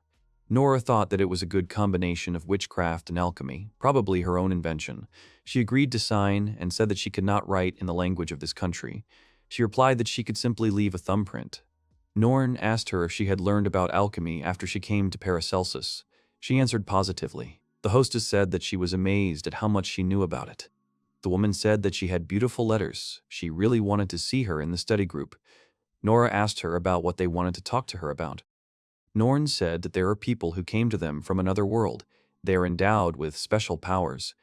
The girl immediately tensed up. She thought that this was bad. She should behave naturally. She was in deep trouble. The hostess continued to talk about how she called such people bearers of gifts. In all this time, she met 4 people. 2 of them were adventurers, 1 was a merchant, and another was an alchemist. They had a wide range of abilities. Nora realized that she had to watch her face. Perhaps she suspected Paracelsus and was using this conversation as an excuse. She naively believed that she could get useful information. Norn turned to her assistant and said that in order to notice the unnaturalness of the contract, one needs the knowledge of a magician or shaman. She understood everything by the color of her skin and accent, but the language of the signature confirmed it. The mistress thought that the combination of a cowardly gifted person and a realist shaman could not be ignored. Shamans should not be able to directly attack the first person they meet. She must act with the understanding that a web of magic was already spread around her. In her place, she would have done exactly that. Norn thought about Paracelsus being afraid of his powers being revealed. The mistress thought that if she were in her place, she would ask questions about power to provoke magic. Nora could curse her, erase her memory, or even kill her. She needs to think carefully before she speaks. Norn said that only 1 person out of 4 tried to use their power for the good of the world. Nora thought that she only had 2 things to think about: how not to become this woman's enemy, and how to run as fast as possible if she did. She had already done everything she could to protect her master. The girl thought that if she became an enemy of the master, she would have to be killed. The power belonged only to her master. It would not allow her to lay her hands on him. Norn was watching the girl at this time. She saw that she began to calm down, apparently deciding how she would act. The mistress thought that she was assuming that it was something to do with murder. Now Ta would not run away and would listen to everything she had to say. She would not live long if she was easy to control. Norn told them that the powers were beyond their understanding. No tricks would help to accuse the bearers and gifts of committing crimes under the laws of this country. She would not tolerate it. If the bearer of the gifts turns out to be a villain, he cannot be judged. Then, depending on the situation, it will kill the owner of the powers. Nora asked her about who decides what is right and wrong. Will she really judge people? Then the hostess smiled sweetly at her and answered negatively, after which she picked up the book and said that civil law would judge them. Nora was shocked. Norn explained that it sets out the rules that citizens of the country must follow. Thieves must pay a fine of 6 times the value of the item. A third theft will result in the amputation of a hand, and the murder of 3 or more citizens will result in death. Servants are the property of all citizens, future free citizens, and may not be beaten or killed except as a just punishment. He who cannot provide adequate housing must not buy servants. Norn said that she wanted equality between all people. That's why she doesn't like this law. She doesn't want servants to exist. She wants beastmen to be recognized as equals with humans. The hostess also said that she still respects civil law, a treasure that was born after a long history of mistakes. She will do everything in her power as long as the prayer sounds. Norn said that she would not treat even the bearer of gifts specially. If he unjustly killed 3 people in this country, he should be sentenced to death. Nora asked Norn, confused, what she should do. The girl with glasses was looking at the table, leaning on a book. Norn began to explain that she was looking for the owners of gifts, and then conducting surveillance in order to find out whether the gifted were doing anything illegal, and if they turned out to be criminals, the girl would deprive them of their powers or kill them with her own hands. Nora replied that in her country, lynching was a crime, to which the alchemist responded that it was the same in their country, adding that she herself could not call her actions correct because the girl did everything she wanted. Norn placed a book with a cover in the form of scales against the background of the sun on the table, with the front side facing Nora, and said that if she came to study, she would have to master their language and civil law, adding that after that she would have to observe it together with her master, because only in this way could they become friends. The alchemist girl firmly stated that if they were to play with other people's lives as toys and picking up on the cowman, Mudrun said that only over their corpses. Norn said that this was one of the things she wanted to tell Nora. The slave asked if that was all she needed to know, since she was already eager to return home. The alchemist agreed and said that the second thing could become a big problem for the couple. Norn replied that it seemed that the number of gift bearers arriving in their world was increasing every year or 2. Nora was surprised by the frequency of appearances of aliens. The alchemist said that even so, it could not be said that the world was overflowing with them, and asked why. The alchemist said that they have been looking for gifted people for 10 years, and talented alchemists and magicians are unusually lucky or popular individuals, adding that they have watched as best they can for anyone who stands out from the crowd. Norn said that almost all of the standouts had gone missing or died before they could determine whether they had gifts or not, adding that some of these people had suffered serious injuries from which they had not recovered. Nora was worried by this news. Nora jumped up from her seat, asking why this had happened. Norn replied that depending on the type of powers, they could be kidnapped, and suggested that there were plenty of reasons to arrest all suspicious people indiscriminately. The slave thought about her interlocutor's words, asking if such a thing was possible. Norn folded her hands and declared that she called such creatures reapers. Nora put her hand to her chin and thought about it, asking if they were hunting for reapers too. The alchemist answered positively to the question.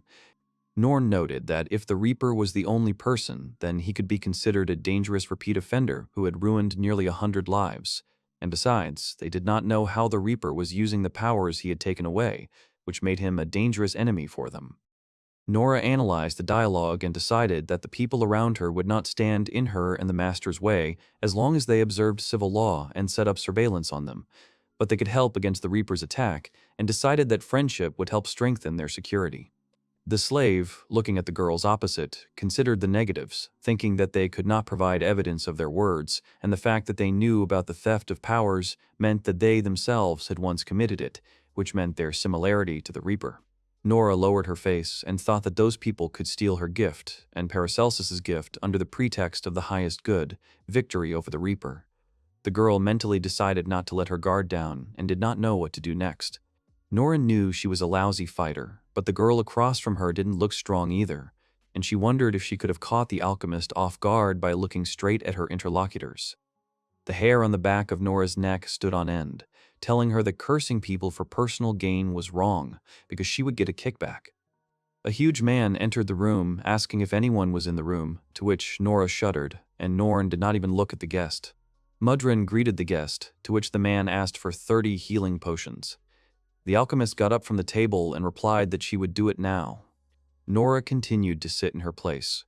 Norn turned to the girl with a smile, saying that they would end the conversation here, and said that if she had any questions, they would discuss them next time, although she warned that she would not be able to answer most of them. Mudrin suggested that the guest cook something. The man flatly refused dishes that did not contain meat, and rudely replied that she should not talk to him because she smelled like an animal. The guest added that if they did not sell good potions, he would not have set foot there, to which Norn forced a smile and thanked her for buying from them. While the man was waiting, he decided to ask if they were hiring people. The alchemist replied that the potions would be here soon and asked him to wait a bit, changing the subject while standing at her desk. Nora began to watch the girl. Norn lifted the dishes with a long holder, which made the slave think about cooking right in the kitchen. The cowman approached Nora and put a box wrapped in linen, saying that the order was ready, to which the girl thanked her. Madrina asked if she was surprised to see the alchemist in the kitchen. While the alchemist was pouring the potion, Nora replied that it seemed strange to her to have separate workshops and kitchens, since what they did was not much different from everyday life, since even the utensils were the same, which she received approval for. Madrina replied that unlike regular stores, which are satisfied with supplies from workshops, they mixed their potions with magic. At that time, Norn was enchanting a new batch of healing potions. The brute suggested closing Norn's canteen and making it a pharmacy only, saying he was tired of looking at the beastman. Norn replied that people's opinions differed and many considered the canteen popular. The man noticed a sound from behind. Turning around, the thug saw the gaze of two girls. Already looking at the girls, the guest declared that he understood and replied that the work was as glad to anger her, adding that cooking food for the slaves was her calling. The alchemist called out to the man, to which he, calling out, changed his gaze. The glove of Norn flew into the guest's face. The girl angrily said that she was challenging the brute to a duel. Norn pointed her finger at the man and declared that the battle would continue until the word, "I give up," or until it was impossible to continue the fight, adding that the fighting style could be any, but the time and place were now and here. The girl, filled with determination, said that if the man lost, he would be obliged to apologize to the guest. Raising his fist, the man replied that if it was true, he would not joke about the blow, to which he received consent. Nora got up from the table and said that she was not offended, but Mudrin stopped her, telling her to be quiet. Norn and the thug were looking at each other without taking their eyes off each other. The man, throwing the glove back to the girl, agreed to the fight and put forward the condition that if he won, Norn would become his slave, saying that he would squeeze her until he got tired of it. The girl caught her glove. Norn asked if she could take a few steps back. The man waved his hands and agreed. The girl went back. Pointing his thumb at the beastman, the man asked if she would join him, saying that at least this way they would have a proper duel. Norn refused, reminding him that the battle would be one-on-one. The bully did not understand the girl's distance, thinking that she was completely stupid and simply had a desire to be dishonored. Mages used two methods of spellcasting. The internal method involved using the mana released from the mage's body, which made the spell activate very quickly, but the power depended on the amount of mana applied. This method was most often used by nobles and members of the royal family because they had large reserves in their bloodline. The external method involved gathering mana from everything around the mage and manipulating it. This way, the spell's power could be increased infinitely, but it took some time to activate. Gathering mana required an internal method, so no matter which one was used, the mage's natural abilities would affect the result. The man stood up. It takes an experienced mage 4 seconds to activate the basic spell, Fireball, releasing a small amount of fire. The man, being a master of martial arts, fought side by side with many mages, and this is from personal experience. The brute looked at his opponent and knew that he should be wary of devices created with alchemy or magic, but he did not know what exactly of the devices that frightened him could fit in her small pocket. The man assumed that even if the beastman entered the battle, he would still be able to knock out Norn with one blow. Smiling, the man hoped that, even if the girl could continue the fight after the blow, he would still be the winner and Norn the loser. The bully knew that the moment the spell was cast, the girl would become defenseless, and then he would run up and hit her in the stomach, not wanting to hurt her face. The girl pointed her hands forward, which became a signal for the man. With a sharp movement, the thug rushed forward and swung his fist, thinking that the girl was about to vomit. Norn, being a sorceress, had a fatal flaw. She could not concentrate on one thing. It was a miracle that Norn managed to reach the rank of second class. Even striving to get ahead of other mages and putting in many times more effort, she still needed 20 seconds to summon a fireball. After that, she wanted to become an alchemist, but even there, the girl needed concentration, so she was never able to reach the heights in this matter. After much suffering, she gave up and decided to choose only 3 spells that she would perfect. The girl continued to stretch out her arms, collecting mana from the atmosphere with her whole body. The second thing, Norn used her left hand to manipulate humidity, and the third thing, she used her right hand to manipulate heat. It was a minor effect on the atmosphere in the world of magic, but in the world of alchemy, it was of great importance. Having gathered the power in the palm of the girl's hand and given the primordial matter the properties of cold and dry, it became an element of earth, and then condensation occurred. Norn directed the stone forward. The man, moving forward, noted the speed of the spell and the sharpness of the shard. The brute, smiling contentedly, decided that he would not shy away from such a trifle. The man attacked Norn's stomach. There were a few centimeters left before contact. Several sharp stones were stuck into the thug's hand, which surprised the man. Looking up, the enemy saw 100 small, sharp stones aimed at him. The man was terrified and did not understand how it was possible to cast a spell so quickly. The room was illuminated by light. After the primordial matter is given a certain property, the reaction occurs immediately, even if it is left alone. After waiting for Norn's reaction, she moved on to the tracking technique. The girl combined humidity and cold. The man moved forward again, realizing that he had to level up for a new attack despite his injury. In the air, clots of water from the ground appeared. Norn pointed her hands towards the brute, causing a huge crater to fly out of the ground and sent him flying. Having fallen to the floor, the man was lying in the mud trying to get up. The enemy tried to calm down mentally, counting on the fact that Norn was busy with a spell and he would be able to attack her, not being able to see her because of the mud as a memory. The man's body was frozen to the floor, covered in ice. The brute shouted at Norn, asking how she could cast spells without stopping, who she was.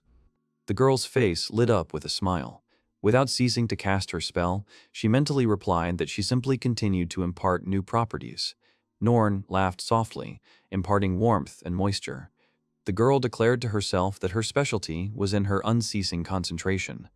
The stones began to float and move forward. The wind from the stone flew in a circle. The man did not understand what was happening. The girl mentally answered that this was her alchemical magic, which had the highest level, and she would not allow anyone to overtake her or stop her. The bully asked to wait, reminding him of his wounds. The girl pointed her finger forward and said, "Fire." There was an explosion around the man. The big guy screamed. Nora watched in horror.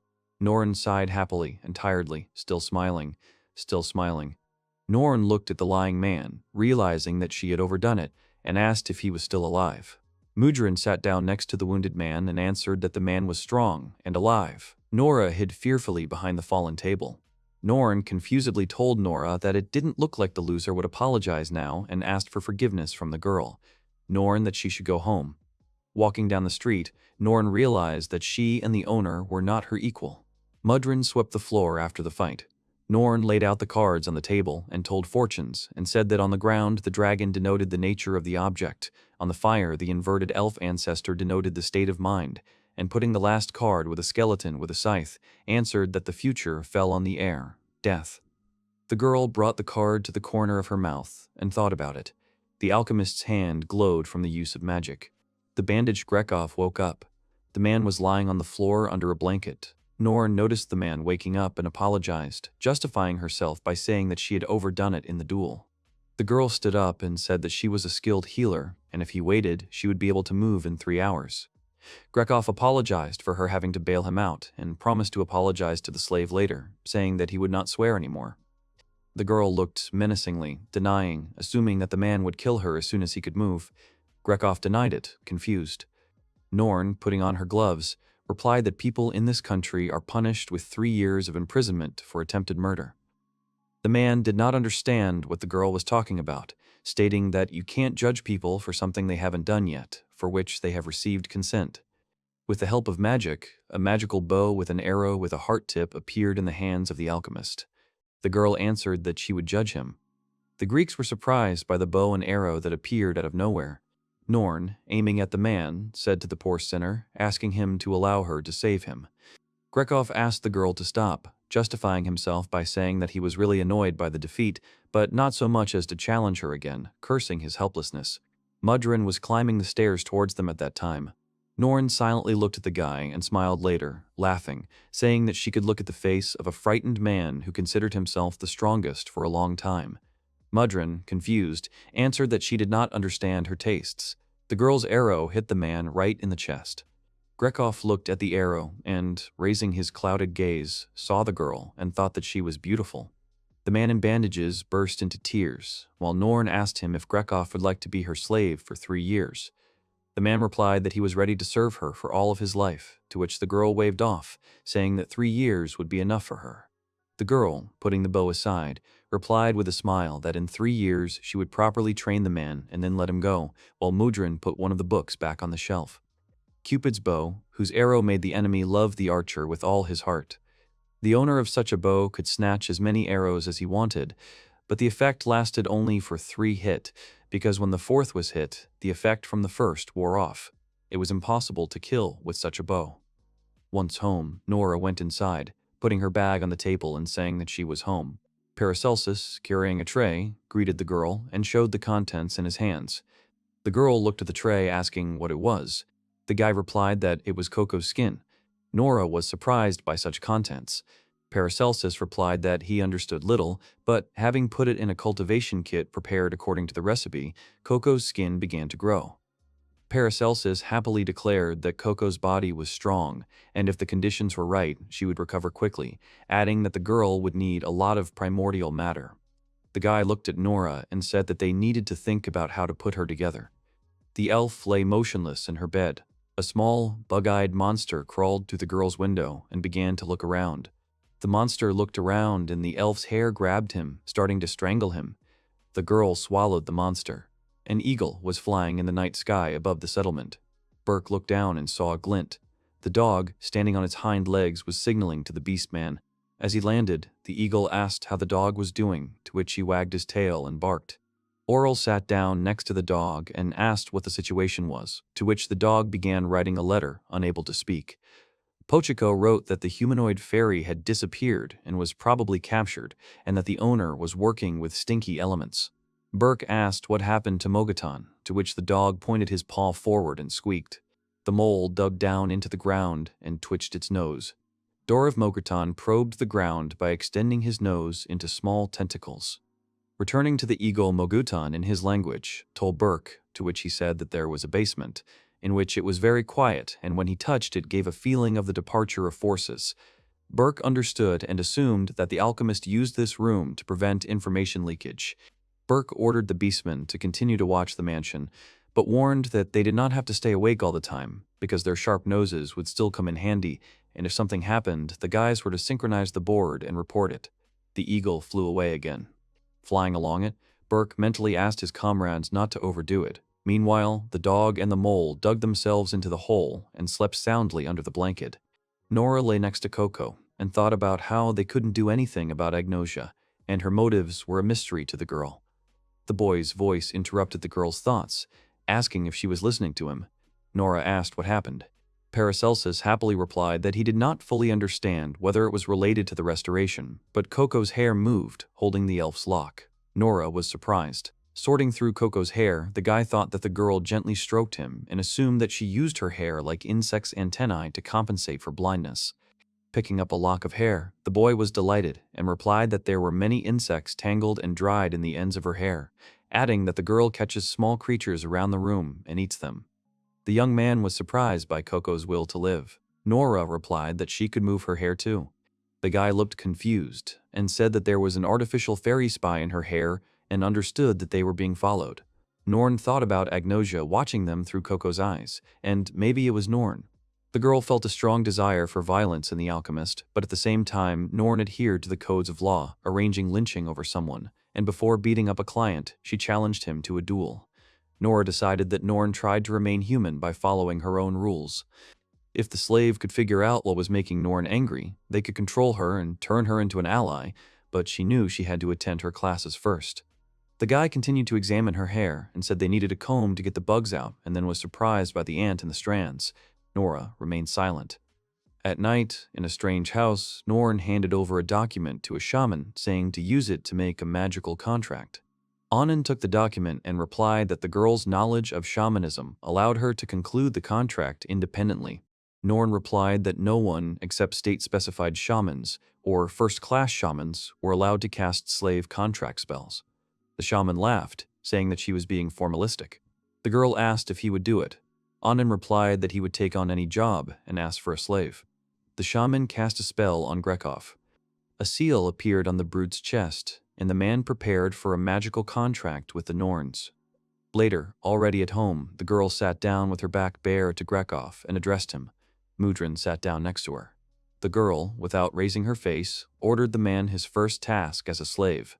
Turning to the man, Norn resolutely told him to give her 100 lashes as hard as he could. Grekov was shaking and holding the whip, saying that she would not be able to withstand 100 of his blows. Norn lowered her face and answered, hiding behind the fact that Mudrin was an expert in healing and she would not die from the blows.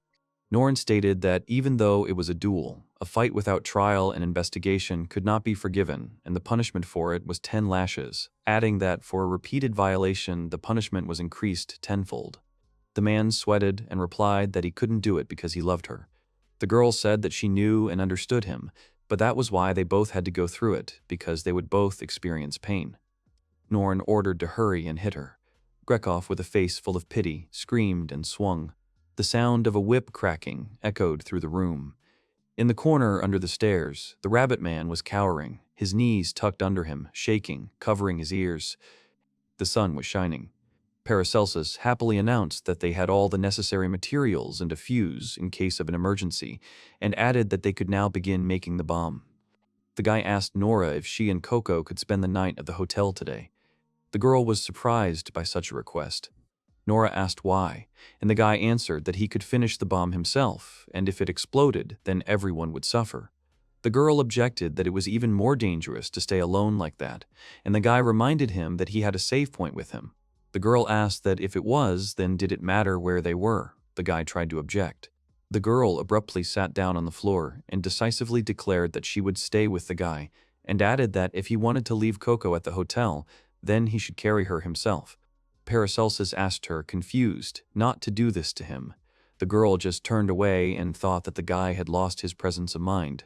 Nora was sure that her master did not value his life at all, that he was ready to make a bomb, but seeing how her and Coco's lives were in danger, he lost his composure. The girl understood that she had turned the guy into a debtor, and if someone else had been in her place, everything would have turned out the same. Nora had an idea, and she knew that she wouldn't get another chance like this. The girl decided to make her owner fall in love with her while his self-esteem was low, then she would make him work harder and instill some confidence in him. Smiling, the girl understood that after her plan, all of Paracelsus' powers would become hers, and she laughed. The guy called on his second gift. The boys, holding a notebook in their hands, changed their clothes and put scarves on their faces. The young man suggested they begin and warned that she could run away at any moment. Nora agreed. The girl silently looked at the notebook and remembered Norn's words, that depending on the type of powers, they could be stolen. Nora snatched the item from the guy's hands with a sharp movement. Paracelsus looked questioningly at the girl. Everything started to swim in Nora's eyes. Nora saw an old man sitting on a throne with a beard and a robe covering only half of his body. The man greeted her, saying that if she heard him, then she was able to steal the powers of a person with superpowers, and congratulated her.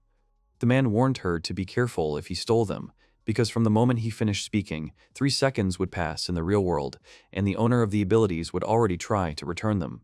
Nora thought that this grandfather was the one her master had spoken of. The man introduced himself as Elias, after which the girl was confident in her assumptions. Elias pointed his finger at the girl, saying that if he was more precise, it was a residual thought in the thing she had stolen, and the flow of thoughts was transmitted to her consciousness. A man appeared in his hand's notebook and he explained how to use it. Nora knew about it from Paracelsus's explanations. The man stated that the previous owner of the ability was a person from another world and said that he had 2 abilities. The man promised to reward the girl for stealing her ability and said that he would answer any of her questions if he knew the answer himself.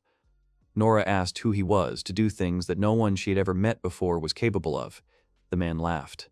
The old man began to dissolve and replied that people received magical arts from him, and he thought that they could start a fight, which became self-evident that he throws things harder than the fiercest of people. Elias said goodbye to Nora. Paracelsus waved his hand in front of the girl's face, who held the sign, calling her. The girl woke up and thought, returning the magic item, asked the guy to try to return his powers to himself. Paracelsus took the tablet and looked at it.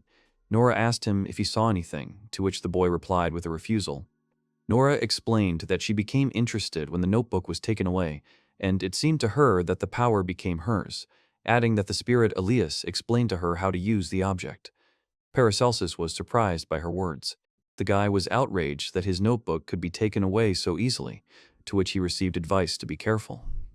The guy remembered and called for an overview of the items being created. The slots were still filled. Nora asked if her master was trying to create something, to which she agreed. The young man explained that when he came to this world, he tried to extract the recipe for immortality, and among the large number of necessary materials, he discovered 100 things that he did not know how to obtain. The boy realized the lack of his power when he filled his notebook with recipes that could not be created yet, thus getting a useless stack of paper, so he decided to become an alchemist's apprentice and collect other recipes. Paracelsus thought that he was lucky with his power, even if he made things he already knew, but he hoped that the list would be reset with a change of owner. Nora snatched up the notebook again, saying that she no longer saw images. The girl replied that after the new owner, the notebook did not lose the recipes, which meant the notebook's ability to store a list of created items. Nora looked angrily at the guy, to which he looked at her questioningly. Nora said that his recipes were too easy to take away, and the first pickpocket would steal them right away. The young man apologized for his carelessness. The girl asked that in the future he summon the notebook unnoticed or hide it at the slightest danger, after which she demanded to practice after making the bomb. Paracelsus agreed with everything. Nora warned the boy to refrain from mentioning his second power, since Elias had revealed this fact. The girl explained, using the example of herself trying to steal his power, because after stealing the first gift, she would not be able to take the second one if the guy carefully hid it. And if that power could kill her in an instant, then it would become easier than a problem. Nora added that the second power should be hidden more carefully because its use is extremely rare, and therefore the enemy will be wary of attacking until the very last moment. The guy understood the girl, after which she returned the notebook. The guy went back to work, saying that they needed to make a bomb, and dropped to one knee towards the ruins. Paracelsus's workplace was filled with various artifacts on the floor. The guy opened the window and stirred a portion of air elements into the work area over the circle that sealed the magic. Afterwards, the young man poured the required amount of oil and kneaded it until it became clay. Then Paracelsus attached the control panel and rolled it into a ball. The number of items is balanced by the power of recipes, so he put everything by eye. At the end, the guy pasted the sphere with paper sealing the magic, and as soon as the thickness is needed, the first part will be ready. The guy then got rid of the unnecessary remains using a modified form of the circle with spells, where there was a metal plate on top.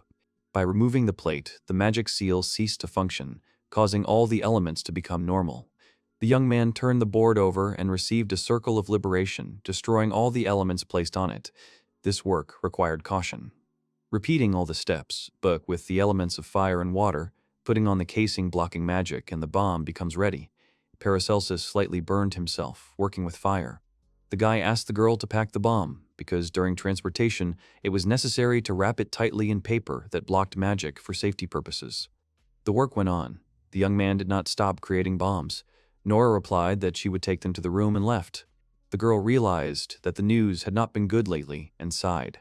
As she walked forward, the girl thought about Elias, that he had planned the deprivation of the gift in order to find out how they would fight, and considered the man a child who watched the battle of insects.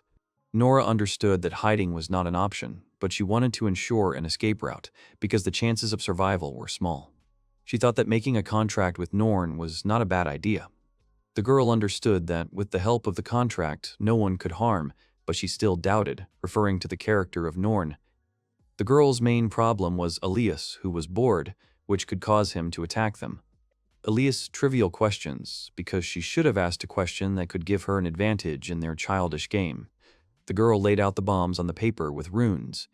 Nora ran into Paracelsus's room, screaming, calling him, to which he responded.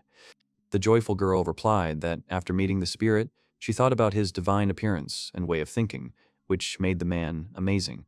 The boy looked at Nora with concern as she said that Elias possessed techniques and distributed them to people. Paracelsus decided that the girl had gone crazy, but then realized that she was up to something. The guy replied that he also thought Elias was cool.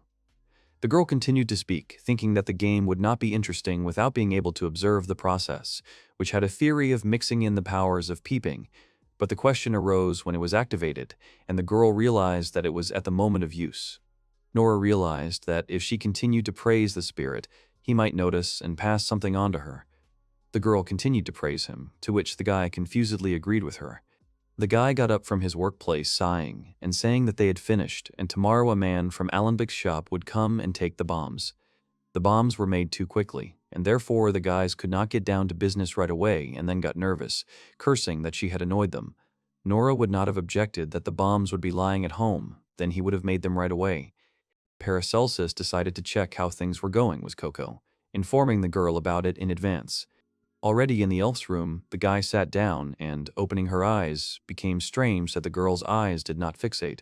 Paracelsus thought that there couldn't be any problems with the eyes created by agnosia, but he knew that at this rate the eyes would die and become useless. Nora thought that Coco was simply rejecting them. Nora thought that she would not want to accept anything from the person who did this to her because no one knew what the girl hid in them. The guy thought, hoping that nothing would come out of his eyes. The guy asked Nora to go out with him for a while. Already standing on Paracelsus Street, the monster grabbed the jelly, and the guy asked if Elias had told her anything else, to which the girl refused. The boy decided to tell his theory that if the spirit gave people strength for battles, then his strength also served for this. The young man doubted it, but Elias was not happy with sending the boy to this world, because the hero did not choose combat abilities, and thus it could be considered that there were enough people with abilities in this world.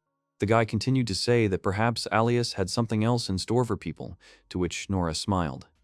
The girl asked how well the young man remembered the contents of a catalog, to which he hesitated because at that moment he was in a hurry. Nora asked him to tell about his abilities in more detail. The guy began to describe 3 abilities: reading hearts, which allowed one to read thoughts, a wizard's book with records of first-class spells, and an entrance to the mirror world, which allowed only the owner to enter the world. The guy vaguely answered that he would hardly remember everything now because there was so much of it. Nora understood him.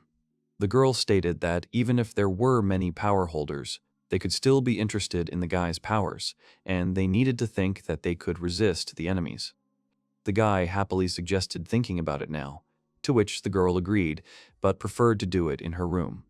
Paracelsus replied, confused, that the two of them would be able to come up with something faster. Nora replied that the existence of a person with the power of reading thoughts was tiresome. They should think it over in private and discuss it all tomorrow, the girl replied, and wished good night to the owner, to which the young man said goodbye to her. Nora stood next to her bed and closed her eyes. The girl managed to split up. The astral projection was surprised by the girl's technique, saying that ordinary people would lose consciousness, but Nora herself could remain awake. The girl would never break that she would use the technique she trained to eavesdrop in this way. The girl asked if they would be able to read her thoughts if she used the astral plane. The monster dad behind her head replied that he didn't know, but they could kill her if she couldn't move. Nora replied that this is where the monster would come into play and asked if he could inhabit her body. Monster Daddy understood and fulfilled her request. Monster Daddy, looking at the hands in the girl's body, replied that he had forgotten how hard it was to be in a body. Nora, in the form of a projection, warned him to watch his speech and asked him to occupy her body at the slightest danger. Nora added that it was important for them to practice doing it quickly and naturally, and warned that during this time the girl would be thinking of a plan, when the monster father should simply act as he was accustomed to. The monster ordered to rely on him. Nora said that when they met the mind reader, they would be able to confuse him in this way and take him by surprise. The father monster noted that the girl had cleverly thought out a plan, to which the projection replied that this way they would definitely meet the reader. Meanwhile, Paracelsus sat on the floor and went over the recipe for making weapons. The guy understood that a simple weapon would not help him, because in battle he would not be able to use it against an enemy with combat abilities, although it would not hurt him to arm himself.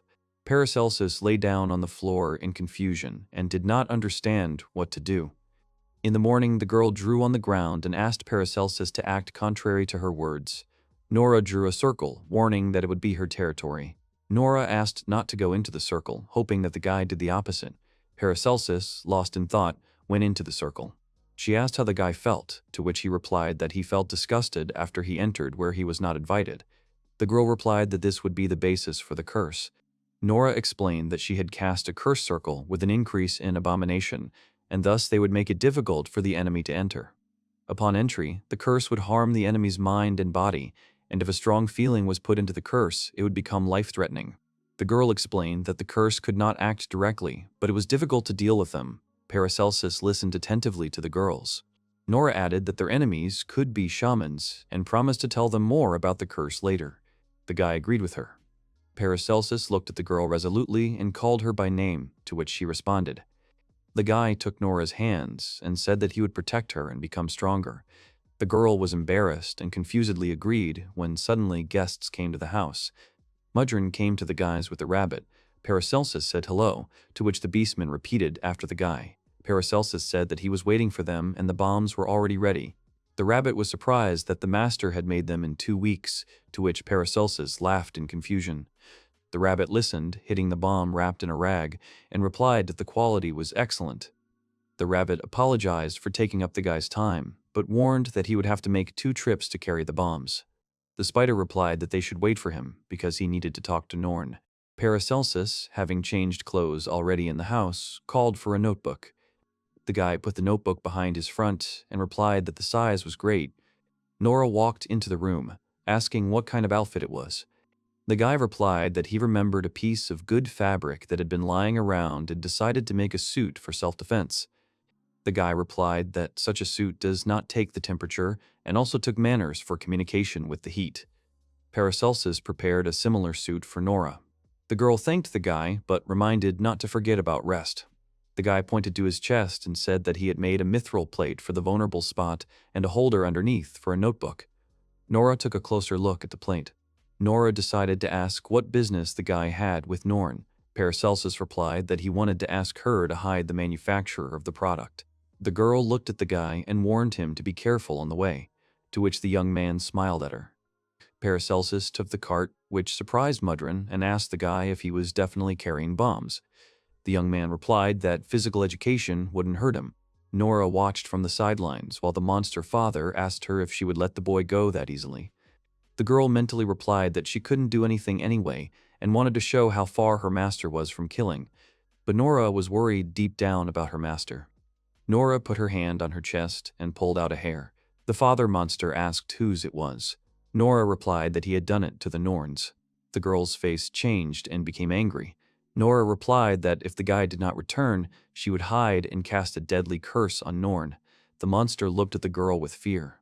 The father monster asked her not to switch with him when the girl was next to Paracelsus, because he didn't know what face to show him. Nora told him not to complain, because now he was a part of her. In the city square, Paracelsus stood by Font and vomited, making excuses that he had never had to move so much before. Mudron supported the guy. The rabbit suggested leaving the guy there, to which Madrina replied that they should protect him. The young man tried to catch his breath and thought that he needed to train his endurance. A voice spoke to the boy, addressing the young man. Paracelsus turned his attention, looking forward. In the fountain's rejection, a skull's face appeared, indicating that the boy had powers. Paracelsus became frightened and tried to scream, when suddenly he was dragged under the water. The rabbit heard the sound and went to the fountain asking what Paracelsus was doing. Mudrin asked what was the matter while the rabbit was examining the fountain and replied that he heard a splash of water, but he did not see the guy. Mudrin asked the rabbit to move away and dipped her finger in the water, after which she licked it. The girl replied that it was the taste of dead human flesh. The rabbit asked if it was the taste of Paracelsus, to which Mudrin said that its owner had been dead for several days and added that the situation was Cherepovitz, ordering her to tell the mistress everything. The rabbit understood and ran away. Mudrin understood that if something happened to the guy, Nora's wrath would fall on them, and she made notes on the tablet warning her comrades that Paracelsus had disappeared. The guy woke up. Paracelsus was lying on the ground and a silhouette stood opposite him. The skeletal-faced man introduced himself as Dark Knight and, holding a sword in his hands, ordered the boy to answer his questions. Paracelsus was horrified as he looked at the man in the cloak. Dark Knight said that the boy was the bearer of gifts from another world, to which the young man agreed. The man pointed his sword at Paracelsus, ordering him to tell him about his abilities and then give them to him if he wanted to leave this place alive. The guy looked back. Lost in thought, the guy analyzed that after he fell into the fountain, it became quiet, and people disappeared, and he realized that he disappeared into another world. Dark Knight laughed, and Paracelsus realized that the water was a mirror surface of movement that the man standing opposite him possessed. Paracelsus thought that one of Dark Knight's abilities was not combat-oriented and did not know if he could keep up with his other abilities, and analyzed what the power of movement could be. The young man asked where his guarantee was that he would return alive if he gave up his powers, to which the man replied that he was stupid and there was no guarantee. Dark Knight replied that in the boy's situation, it was appropriate for him to simply exchange his powers for life, and added that he would decide based on the boy's behavior. The young man reproached Dark Knight for his behavior. The guy was shaking and said that he didn't know him and ordered to return him to the previous world, or he would turn the enemy into coals. Dark Knight answered that the guy's power was in the recipes. Paracelsus was horrified by his enemy's knowledge and did not understand how he knew about it. Dark Knight reminded the boy how he had prepared medicine for his dying grandmother and took out a notebook without any ulterior motives. The man started poking the guy with a sword, saying that he couldn't turn him into coal, and asked what his second power was. Paracelsus tried to protect his head from the enemy's attacks. The young man grabbed the sword and replied that he could not give up his strength, but offered to make a deal. Paracelsus suggested making everything possible for the guy, as long as it would not be used for evil. The young man said to take him out of this place, because if he was killed now, the enemy would achieve nothing. Dark Knight laughed, asking if he was hoping for a love death, and summoned an army of zombies from the ground. The guy turned around and was surprised by the horde of zombies. The rebellion from the earth tried to grab the young man while he tried to push them away. The zombies knocked him to the ground and tried to chase him. The guy screamed in pain, saying that he was dying, to which the man replied that they were only playing with him so far. Dark Knight replied that if he did not obey him, they would start to really gnaw at the guy. Paracelsus could stand up while the army stopped, and the enemy asked to give the abilities to him. The boy, crying, replied that he would obey him. The man ordered him to get the notebook, and he replied that they were already in his pocket and, taking out a coin, asked him to keep it for himself. Dark Knight asked what it was, to which the guy showed a magnet and replied that it was for communication, which was given out upon admission to the Association of Alchemists. The young man threw her into the plywood, chanting his actions, to which the man asked what would happen next. The coin fell into the water, and the boy ducked, saying the word steam. Everyone froze. The fountain exploded. The guy managed to duck before everyone else was thrown in different directions. Paracelsus leaned his hand on the fountain, while all the others, along with drops of water, fell to the ground. Rising from his seat, Paracelsus was surprised that everything worked out, thinking that by following the recipe one could do something that would turn water into valerian into steam. The guy walked forward, staggering and thinking that Dark Knight was not trying to kill him, but the guy was able to take him out of the game, although he hoped that he did not die, because then the young man could remain in this world forever. The guy fell down from dizziness due to the explosion. In the house, Nora was sitting at the table and having dinner when suddenly the bell rang, warning of guests. The girl opened the door, thinking that Paracelsus might have forgotten something. Lexus stood in front of Nora, covering the girl and wishing her a good day. Nora stood in a stupor. The girl mentally ordered the monster father to change and went into the astral plane to buy, not expecting Elias to come so soon. The girl had previously talked to her father about the mind reader, suggesting that he could only have a superficial knowledge of what others were thinking. The monster father asked why she thought so. The girl replied that otherwise the reader could instantly strike the first blow, depriving Elias of the pleasure of the game. Nora assumed that the spirit was susceptible to flattery, which is why he could visit them soon. So the girl began to think out a battle plan in advance, thinking that the old man had a similar complexity of thought structure. Father was outraged by continuous assumptions. Nora told her father to think only the best about Elias. After the girl asked to show interest in the old man asking about his strength, because the girl wanted to know about them and his knowledge, the father asked confusedly if Nora wanted to kill the old man.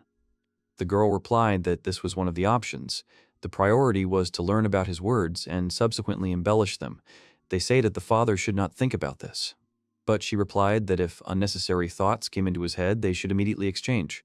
The father asked what he should do if he asked to spend the night with him. She replied that he should not accept the offer immediately, speaking about his value, and only after some time could he do as he wished.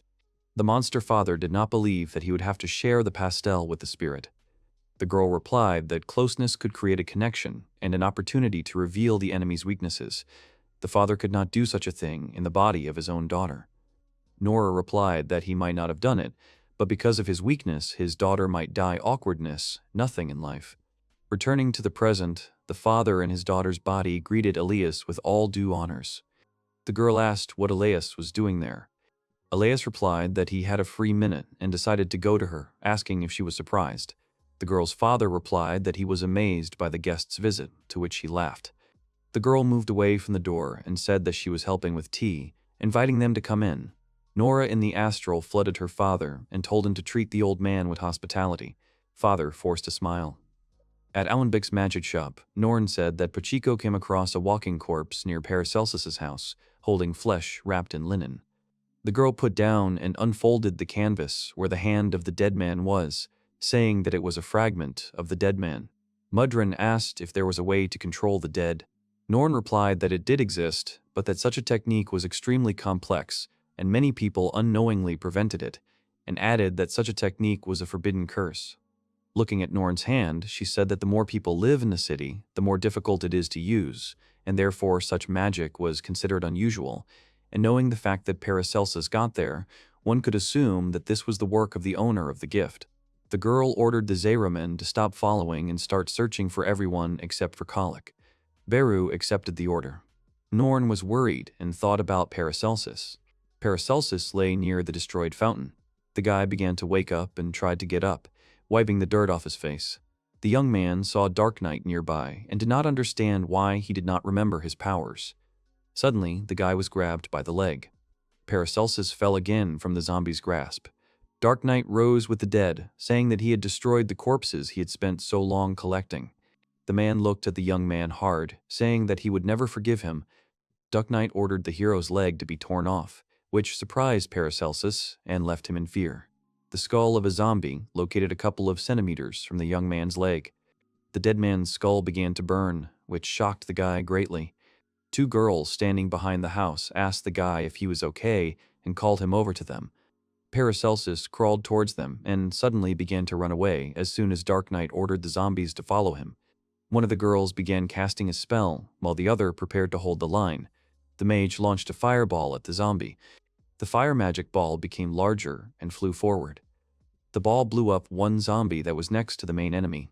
As the three of them ran away, the guy turned around and the girl with the sword and shield shouted that they didn't have time to look around. The girl defended herself from the zombie with a sword and pushed him away, piercing him. The boys ran, and Paracelsus decided to ask who they were. The guy asked to answer his question and was immediately shut up. Dark Knight's scream was heard from behind. The man shouted after them that they couldn't get out without him, and by doing so, he had already defeated them. The heroes ran to the castle. Paracelsus sighed tiredly from running and endured sweat on his face. Man cast a warning spell and lit up the sky with light. The other girls shouted that they were back and began to lower the ladder down to them.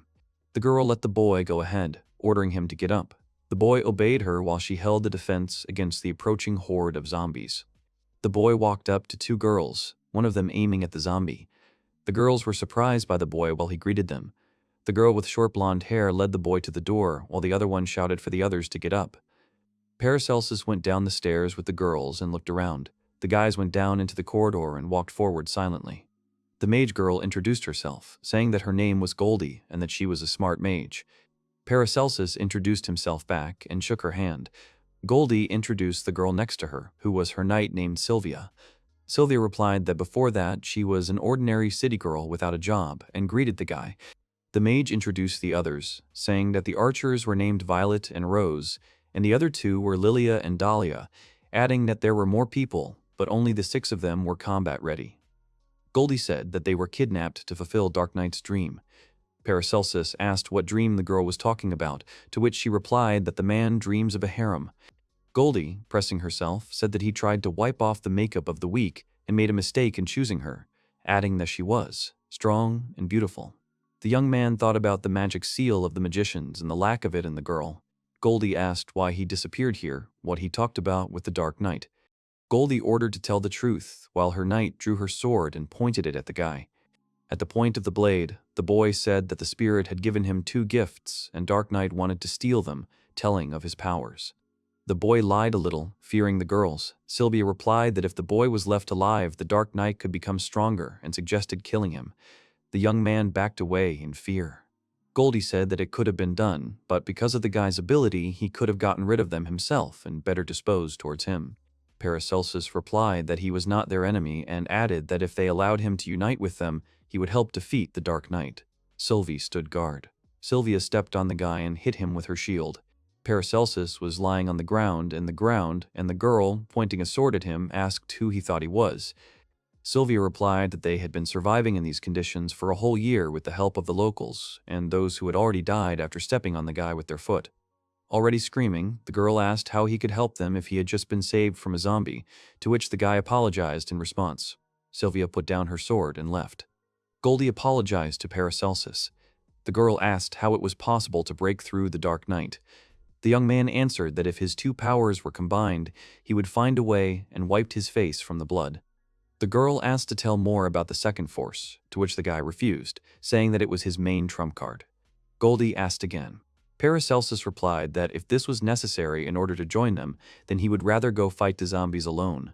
The girl resigned herself and, leaving, offered to fight together, saying that although he was still under surveillance, she would bring him food without having to go to the 2nd floor. Paracelsus silently watched the girl leave. As night fell, the guy sat on a bench and thought about the lies he had told for the good, and he understood that if he was buried somewhere, he would become an enemy for the girls. The guy thought that he was screwed and that he shouldn't lie so much in front of people, covering his face from frustration. Nora's projection appeared next to the young man and answered that he did everything right. The guy answered that Nora would have answered that way, remembering the girl. The guy, seeing the girl in front of him, jumped up in surprise and squealed. The girl ordered him to be quiet, explaining that she was only in his mind. The girl replied that she could appear like this thanks to the real Nora, to which the guy responded with gratitude and asked how she was, to which she replied that she only knew what her master knew. Paracelsus thought, raising his head up and hoping that everything was okay with Nora. Meanwhile, the girl sat trembling at home, naked and growling in blood. A few hours before the battle, a rabbit ran through the alleys to Paracelsus's house. The rabbit did not understand why he ran, looking for the boy's house for so long, because he should have already reached it. Elias, meanwhile, told the girl about his abilities, saying that he possessed an insoluble barter and an all-destroying ray, asking what could be stronger. The man explained that when a fight forces collide, it becomes very interesting, adding how he tried with all his might to crush the opponent and whether it was simply exciting. The girl tried to hold back the trembling in her body and did not stop smiling. Nora's projection noticed how the old man had been telling his 6 stories for an hour, and her father was listening to him so diligently, thinking that she definitely couldn't do that. The girl noted that the idea of giving people from another world powers and dragging aliens into their world was a good one. The man noticed the compliment, and Nora agreed, wanting to please Alius. The girl replied that it was not they who invented magic, but Elias who allowed them to use it, adding something that he was the progenitor. Elias liked the praise and replied that the girl was ahead of his thoughts. The man began to talk about the limitations of people such as fear, talent, ethics, and imagination, and added that he originally gave people unlimited magic for freedom and the creation and destruction of worlds. Elias thought sadly that people were stupid, and he wished there were more competitions. The girl asked if Elias knew about the magic of curses, saying that she herself was a shaman and read that magic and curses were different. The man answered that he knew about these role-playing games and added that people create stupid rules for themselves. The man called curses nonsense, which made Nora's father completely angry and challenged the spirit to a duel. The man looked at the girl with interest while the projection silently watched what was happening. The girl explained that his strength of spirit was truly great, and that she, as a person, could in no way compare to him. Father in Nora's body explained that he wanted to prove that curses were not to be underestimated and could be compared to the strength of a man. The girl suggested that they strike her once, asking permission. Elias asked what the girl wanted for winning. She replied that praise would be enough, to which the man laughed. Nora's projection was surprised at how skillfully her father took control of his anger, and so politely changed the situation to suit himself. Norn understood that in the current situation they would be able to survive, and if they won, they would be able to kill the spirit, and was amazed at the treachery of the adults. The man agreed to her proposal, and in return replied that if she failed, she would be obliged to listen to his chatter forever, and erected a shield. Elias warned that such a barrier would not let anything through until he himself allowed it. The man raised his fingers, and they lit up, to which he explained that it was a beam, and if she did not give in, he would point it at her and incinerate her. The girl accepted this fact. The heroine asked who would listen to him if he incinerated her. The man realized that he was wrong. The spirit changed its approach and replied that it would use a needle from the catalog number 43, which would print her magic for 24 hours, adding that even curses would be useless without magic. The girl backed away in fear and asked what kind of power it was. Elias replied that it was useless to run and threw the needle. The needle pierced the girl's chest. The girl fell from the chair and sped up in pain. Elias laughed, answering that it would be enough for victory, and looked at the girl. The man excitedly asked how the girl was and asked if she was in much pain. The girl sat up and giggled. Father responded in Nora's body that he drank tea with him that he had prepared, chatted for hours, and agreed to a duel, thereby allowing a connection to be established. The needle pierced Elias's chest, which surprised the man due to the sealing magic. The men did not understand how the girl was able to use his power, and assumed that she did it before he attacked her. The girl replied that this power was only Elias's and he attacked himself. The spirit did not understand anything. The girl replied that she initially thought that because Elias was a creature separated from the physical shell, the curse would not work, but still had a lot of emotions for the spirit, although the girl was still scared. The girl explained that he was at least a little afraid of the curse and used the sealing power to immediately neutralize the girl, which made him a predictable opponent and allowed him to strike with the curse. The man replied that she had tried hard. The girl added that now he would not be able to remove his magic. The heroine pointed her finger at Elias and added that until he could release the magic, it would not be possible to remove the needle, laughing that it was his much-praised, limitless magic. The father added that both the beam and the barrier were strong skills, like the skill-granting skill. The man began to get nervous. Father said that only these 3 skills were enough to carry out so many things, and thought that he could handle the enemy, telling Nora not to panic. The girl was talking about Elias's words, about how humans were pathetic creatures who did not use their strengths to the fullest and were only capable of decomposing. The man opened his mouth in fear. The girl changed her appearance to gloomy and cursed, asking what a man can do now. The girl got into an attack pose and thought she would jump up. The man was glad that the skills that had been activated beforehand could be used, but she did not understand what had changed with her and how she had changed her appearance. Elias took a knife out of his robe and tried to cut the girl while she was jumping up. Nora's clothes disappeared, and she got caught on the ceiling. The man was surprised by her jump and said that she shouldn't jump so high. The girl slowly turned her head 120 degrees towards the man, wanting the enemy to become scared and lose concentration. The girl had another eye, and although the man's own attack returned to him, He immediately struck back, because from her curse any attack is reflected back at him, but he still tries to kill the girl with a knife. Nora did not understand if he was a fool, and most likely he has the ability not to die, even being cut in two, and while there was such an opportunity, it was not worth attacking him. While dodging the attack, the girl thought that the man did not have the ability to use new magic from the needle, but she believed that he had the one he used before, and she needed to find it. Nora understood that her limit was the duration of the needle, and if the spirit activated the barrier, she would die. Meanwhile, Nora snatched the earphone from his ear. After taking the item, the girl saw a projection of the man she had seen earlier when taking the notebook from the owner, and said that this was how she would die. Nora asked the projection to return her faster. The man agreed and reduced everything to 1 second.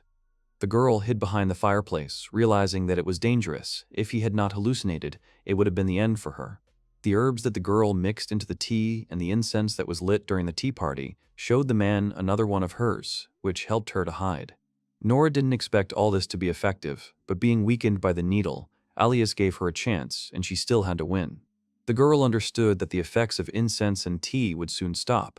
The double helped the girl attack, but Nora thought and didn't know when the old man would be able to get rid of the needle, so she should go on a direct attack. Nora accepted the fact that the spirit existed before the creation of people, but considered it a parasite, and that it would definitely bring misfortune to its owner, and resolutely thought about finishing the matter to the end with the murder of the man.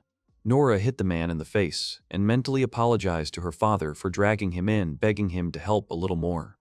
The father answered his daughter that he was happy to help her, and even being dead, bare his fangs and let the inner beast tear the enemy apart. The double hit the man again, but this time with her foot. The double furiously pounced and scratched the spirit's face, but the man managed to swing his blade. The happy old man said he had hit the target. The double lost his right arm and his chest was cut. The accomplice shouted to Nora that the pair would attack, which made the man surprised. Norm grabbed Alius's hand. With a quick movement, the girl directed the blade into the man's chest, striking it, causing him to sigh. Earlier, the girl asked her father if he could enter her slave room, to which the father did not understand who she took him for. The spirit entered her seal. Nora winced in pain as her father pulled away from her hair, going inside and saying it was spacious. A part of Nora warned her not to touch the slave curse. Part of the whole said that all the walls of this room were made of leather, and pulled out a small part of the cuts. I hope that this much is enough. The father asked if she was okay, to which she agreed. Nora asked if he could master it, to which the father replied that he could, and climbed inside the skin. A blurry substance of the burrow appeared, and a part of the burrow replied that by the time the battle began, she would put the thing somewhere nearby so that at the right moment her father could move into it. Her father replied that he would become bait for her, to which Nora told her parent to practice with him. In the present, Nora took the blade and again found herself in the man's projection, but the spirit said that she had urgent business and sent her back. The girl came back. My father warned her to be on guard, to which he replied that the sandal would also need to be gotten rid of. On the floor lay an enemy with a piercing hole in his chest. Nora swung her blade. Elias's legs, to which the father replied that it was not bad, and asked if she would cut again. Nora replied that it would be necessary to do so just in case. The girl cut the man's body into 5 pieces. Tired, Nora was out of breath and took Elias's head. The girl began to cast a spell so that the man's soul would rest in peace and not become an evil spirit. I wished to get rid of the body as soon as possible. Nora tried to calm her body and soul as quickly as possible, but her father was for her, that there was not a single murderer who would bury someone so quickly, and the chances for a peaceful sleep became less. The old man's battered and severed head spoke and said that he refused to sleep. The girl backed away, and the man continued to say that he hated sleeping more than anything, because suddenly something interesting could happen while he was sleeping, and it would be sad if he missed it. Nora quickly jumped away from the talking head. Smiling, the old man replied that he hated those who told him to sleep and was glad, telling the girl that she was a good girl, cutting his neck. The spirit erected a barrier. The man smiled and clarified the girl's words, which were about his 3 skills, which he had only used for 1 century, answering that in fact only 2 would be enough, and called for a secret catalog of cheat skills and a regular catalog of cheat skills from which he could choose any powers for himself. The old man's body began to recover, and 4 tentacles appeared from his head. He began to explain that in the secret cheat catalog there was another skill, a restorative device. This skill allowed the spirit to grow a new body for itself, and it would have a puppet-like doll in the middle. The girl froze in horror, while the man said that compared to humans, his magic was simply inexhaustible. The spirit returned to his former body, but at the same time became 3 times bigger and larger than the girl, saying that he can do such things too. The man said that he had removed the barrier for her and suggested that they attack in turns.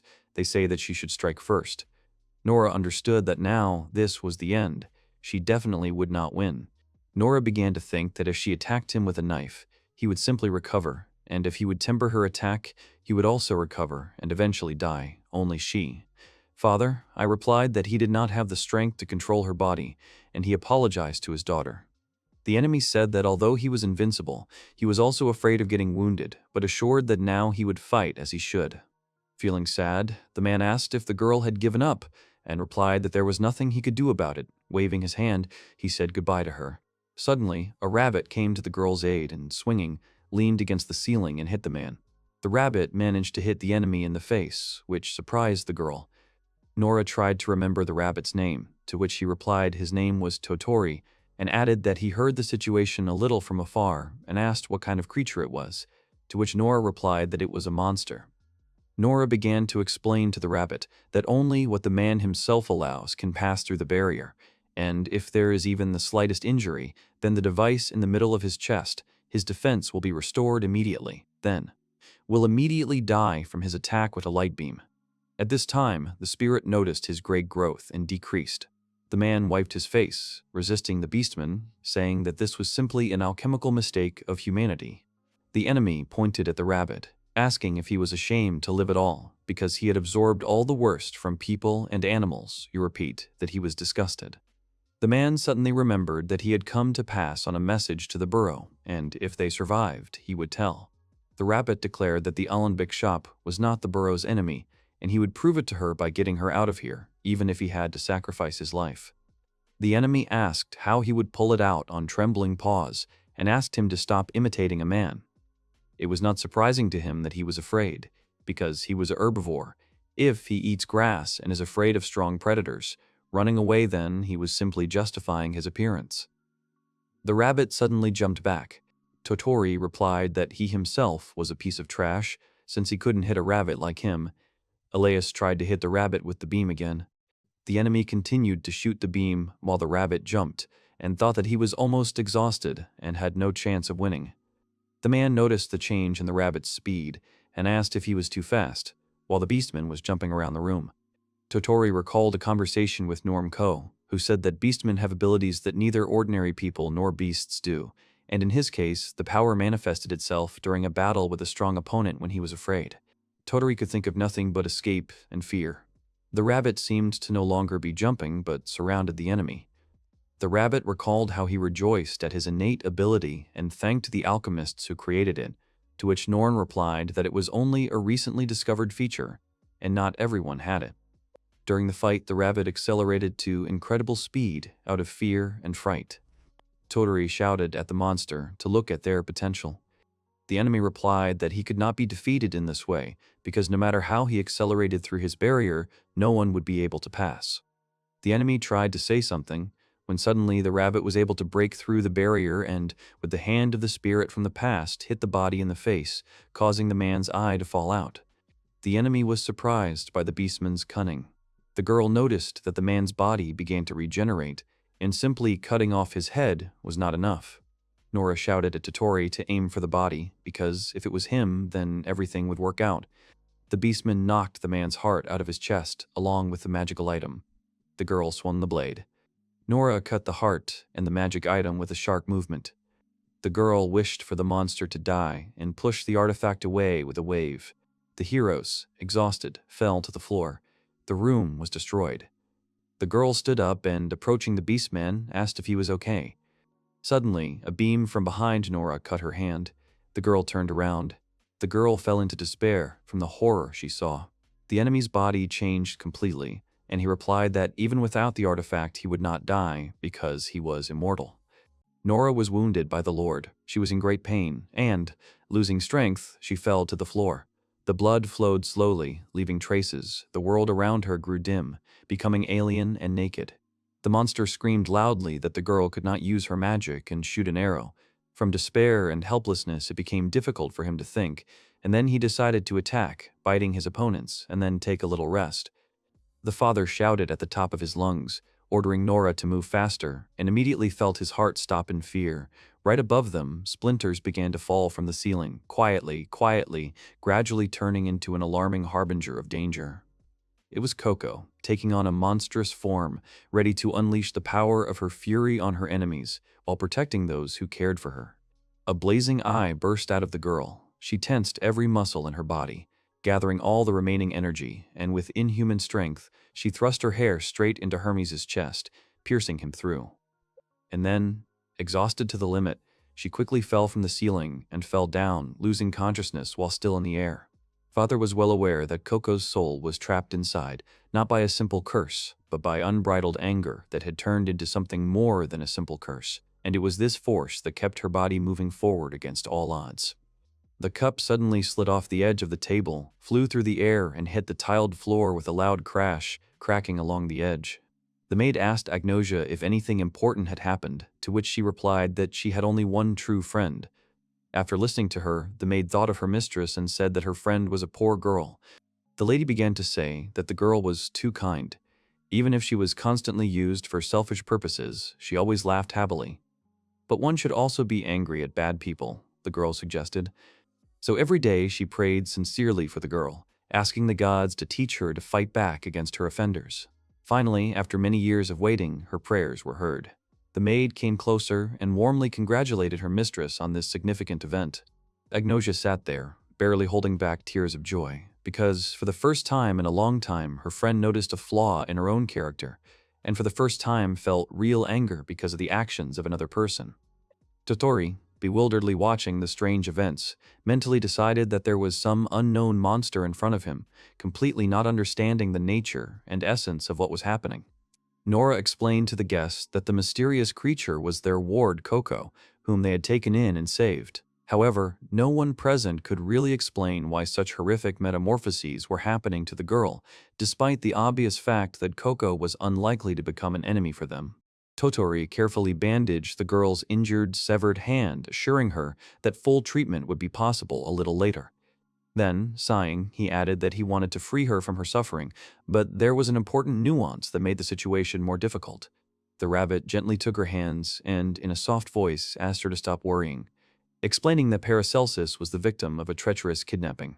He strongly recommended that the girl first gather her strength, recover physically and mentally, and only then promised to tell her in detail about all the details of the mysterious incident.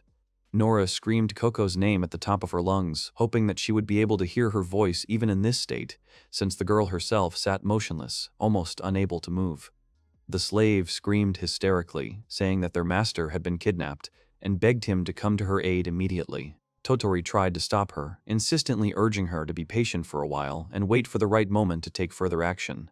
The elf, who had caused fear in the rabbit who had been taken by surprise with her sudden movements, came to her senses and moved briskly, responding to the inviting call. Nora resolutely jumped onto the legs of the transformed Coco, turning to the frightened guest with a request to quickly lead them to the place where the owner was kidnapped. The spirit of the father was left completely alone in the alien shell of a stranger, feeling deep anxiety and loss. Paracelsus thought hard about what kind of reaction Nora-san would have to the news of what had happened, trying to imagine what thoughts and feelings would overwhelm her in such a difficult situation. Fake Nora seriously explained that they were now faced with two difficult problems at once, each of which required an urgent solution. She continued that the first problem was the zombies. If this was the power of corpse control, then no matter how many were defeated, Dark Knight only had to create new ones, and his ability would never run out. Therefore, it was better to save his strength and hide. The young man realized that the situation seemed hopeless. The second problem is the power of the mirror. Let's say that somehow all the zombies are defeated or neutralized, but the main threat will remain unchanged. If the Dark Knight escapes in such a desperate situation, they will remain prisoners of the mirror world forever. If he finds their abilities useless, he can escape. If he escapes, unless he himself decides to release them, they will be locked away forever. Paracelsus pondered deeply as to why their opponent did not decide the outcome of the battle by simply sending out an endless stream of zombies, increasing the pressure from the undead. False Nora offered her guess that perhaps the enemy had their own reasons for holding off on such a plan. Dark Knight said that he wanted to get the boy's skills, and until he agreed to part with them voluntarily, let him have fun in this world among the crowd of zombies. He warned that he would look again in 3 months. Nora remembered that this was the phrase he uttered during his first meeting with the owner. The boy assumed that the enemy was not capable of directly controlling the zombies, being far away or outside this world. The young man first wanted to find out why the enemy was trying to learn his skills. At that time, it sounded like a threat, but it is clear that any decision carries risks. The interlocutor emphasized that it is important not to rush towards the enemy with cries of readiness, but to hide your second power, using it only at the decisive moment, increasing the chances of success. Paracelsus confirmed that staying here forever is not part of his plans. He was struck by the depth of wisdom of this young lady, whose balanced words allowed him to feel the long-awaited relief, giving him a feeling of confidence and inner peace, dispelling the growing anxiety and worry. Nora modestly admitted that she had only temporarily occupied a tiny corner of her master's mind, emphasizing that truly brilliant ideas belonged exclusively to him. These sincere words caused the guy great embarrassment, mixed with genuine joy and warmth. The young man quickly realized that this illusion was not a real girl at all, but only a reflection of his own desires and hopes. Realizing that he had heard only pleasant speeches created by his own imagination, the young man felt awkward and deeply ashamed for his excessive emotional reaction. Nora calmly expressed the opinion that the owner simply needed warm words of support from a near and dear heart, and there is nothing shameful in such a desire. Looking again closely at his interlocutor, Paracelsus made a firm decision to rely only on his own judgment and common sense.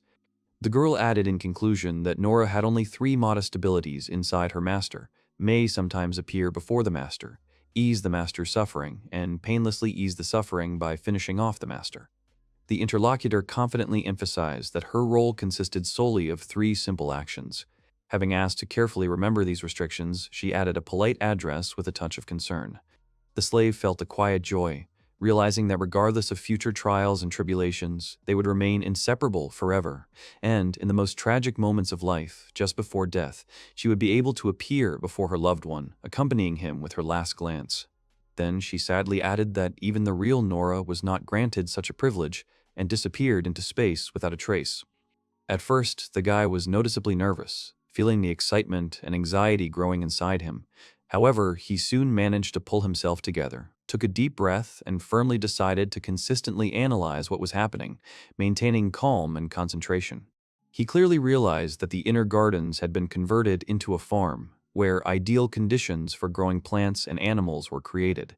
Thanks to this, the inhabitants of the castle hardly had to leave the house, providing themselves with all the necessary resources themselves. There was surprisingly soft soil there, ideally prepared for young shoots, indicating that someone was very skillfully and responsibly caring for the plants, creating optimal conditions for the growth and development of greenery. Before coming here, Paracelsus worked in the field next to his father, helping to cultivate the land. After a whole day of hard physical work, his muscles were so tired that even basic movements became difficult and painful. Remembering this, he thought about the nature of muscle fatigue and ways to restore the body. Paracelsus was intrigued by the diversity of creatures in the undead world. In addition to zombies, there are various forms such as skeletons and ghosts. When pondering why only zombies were represented here, he came to the conclusion that it was most likely due to the limitations of the skill used by the owner. After all, zombies, despite their rotten tissue, retain their muscles and brain structures. This makes them less expensive to control than skeletons, which require additional magic to coordinate movements and interact with the world.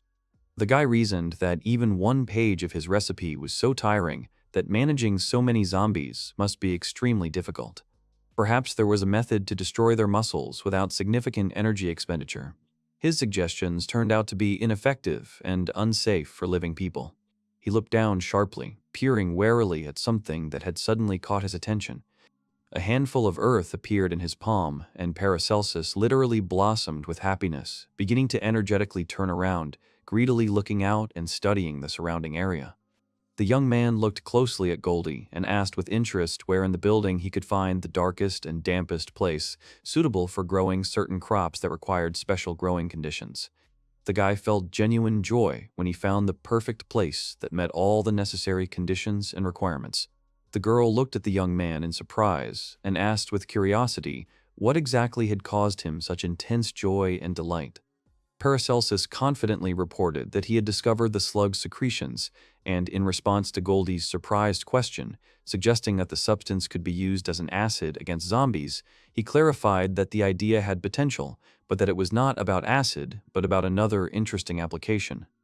He continued the story, noting that some species of slugs prefer to feed on sound energy, while others lead a passive lifestyle, waiting for prey, without giving themselves away. In fact, the varieties of slugs depend on the characteristics of their habitat and sometimes differ dramatically. The girl worriedly asked if he was going to breed a powerful type of slug that could destroy all the zombies, and wondered if they themselves would be at risk of being in danger. The young man replied that slugs were usually quite harmless and rarely posed a threat to humans. And he began to enthusiastically tell a story that had its roots in the distant times of the flourishing of alchemical science.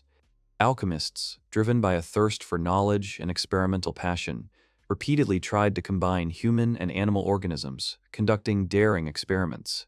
Such experiments gave birth to bizarre hybrids, chimeras, and terrible monsters. He continued the story, mentioning that in one of the experiments, ordinary slime turned into a black, viscous monster. Absorbing all available organic matter, it quickly grew to enormous sizes, plunging everyone into a state of panic and fear of the threat that the Black Death would engulf the entire world. Then one of the founding elves appeared and taught everyone magic that spewed fire. For them, this was the beginning of the entire magical era. Although the terrible monster was defeated, the human losses seemed simply immeasurable. Goldie was horrified to learn how dangerous slugs can be. The boy continued the story, explaining that at that time, the alchemists realized the need to correct the mistakes of the past. They introduced a permanent feature into the original genetic code of the slugs, which remains regardless of any subsequent changes in the species. This unique feature made slugs friendly to humans. Curiosity and affection for humans became an integral part of their nature. Thus, all potentially dangerous species of slugs hostile to humans became extinct naturally. Although Paracelsus currently intends to recreate a relatively weak type of slug, he hopes that by using his skill in formulating, he will be able to achieve the desired effect and successfully neutralize all the zombies that threaten the safety of the group. Goldie impatiently interrupted the conversation, offering to get straight to the point, and asked a direct question about what kind of slug the young man was planning to create. The guy stood up and added seriously that before he started creating the slug, he had an important statement to make. When he had previously acquired his unique skill, he had been in a hurry and had therefore missed a lot of things, not having time to understand all the subtleties and nuances. But all the spell-type skills operated on the principle of, as long as you hold the item, you can use it. Despite his lack of deep knowledge, Paracelsus noted that the magic used by the Dark Knight seemed similar to the forbidden death magic. The girl was confused, not knowing what the consequences of such a development would be. The young man hastened to dispel her doubts, noticing that the Dark Knight did not carry any relevant books or notes with him. The young man finally realized that the woman always carried a book with her, and had done so invariably from the first minutes of their acquaintance. Having succumbed to the desire to see the secret with his own eyes, he asked to let her look at the pages of the mysterious manuscript. Paracelsus agreed to read the contents of the book, but made a reservation that reading it was only possible on the condition that it definitely did not turn out to be the incarnation of the Dark Knight. Otherwise, the consequences could become unpredictable and dangerous. The girl asked what the young man would do if it turned out that she was the Dark Knight. The guy honestly admitted that he would not reveal her secret and would not try to take away her power, but would only ask to release them from the trap and refuse to commit evil. Such an honest and noble answer caused real shock and disbelief in Goldie. She trustingly handed the book to the young man, allowing him to study it as much as he needed. Taking the publication, Paracelsus quickly realized that simple possession was not enough. Explanations of the mechanism of acquiring someone else's skill did not appear. He suggested that there were additional conditions that allowed one to master someone else's talents. The guy realized that this was a grimoire of assistance in fire magic by directing magic into it, holding it in his hands. It removes the need for concentration and the formation of spells, reduces the time of casting a spell to a minimum, increases its power and accuracy, allowing him to focus on other things, occupying only his hand. Goldie found this rare artifact by chance, picking it up in a local magic shop. However, if she wanted, she could easily acquire any similar item, having influential patrons and unlimited access to resources. Paracelsus wondered why she had not known about the ancient catastrophe involving the slugs.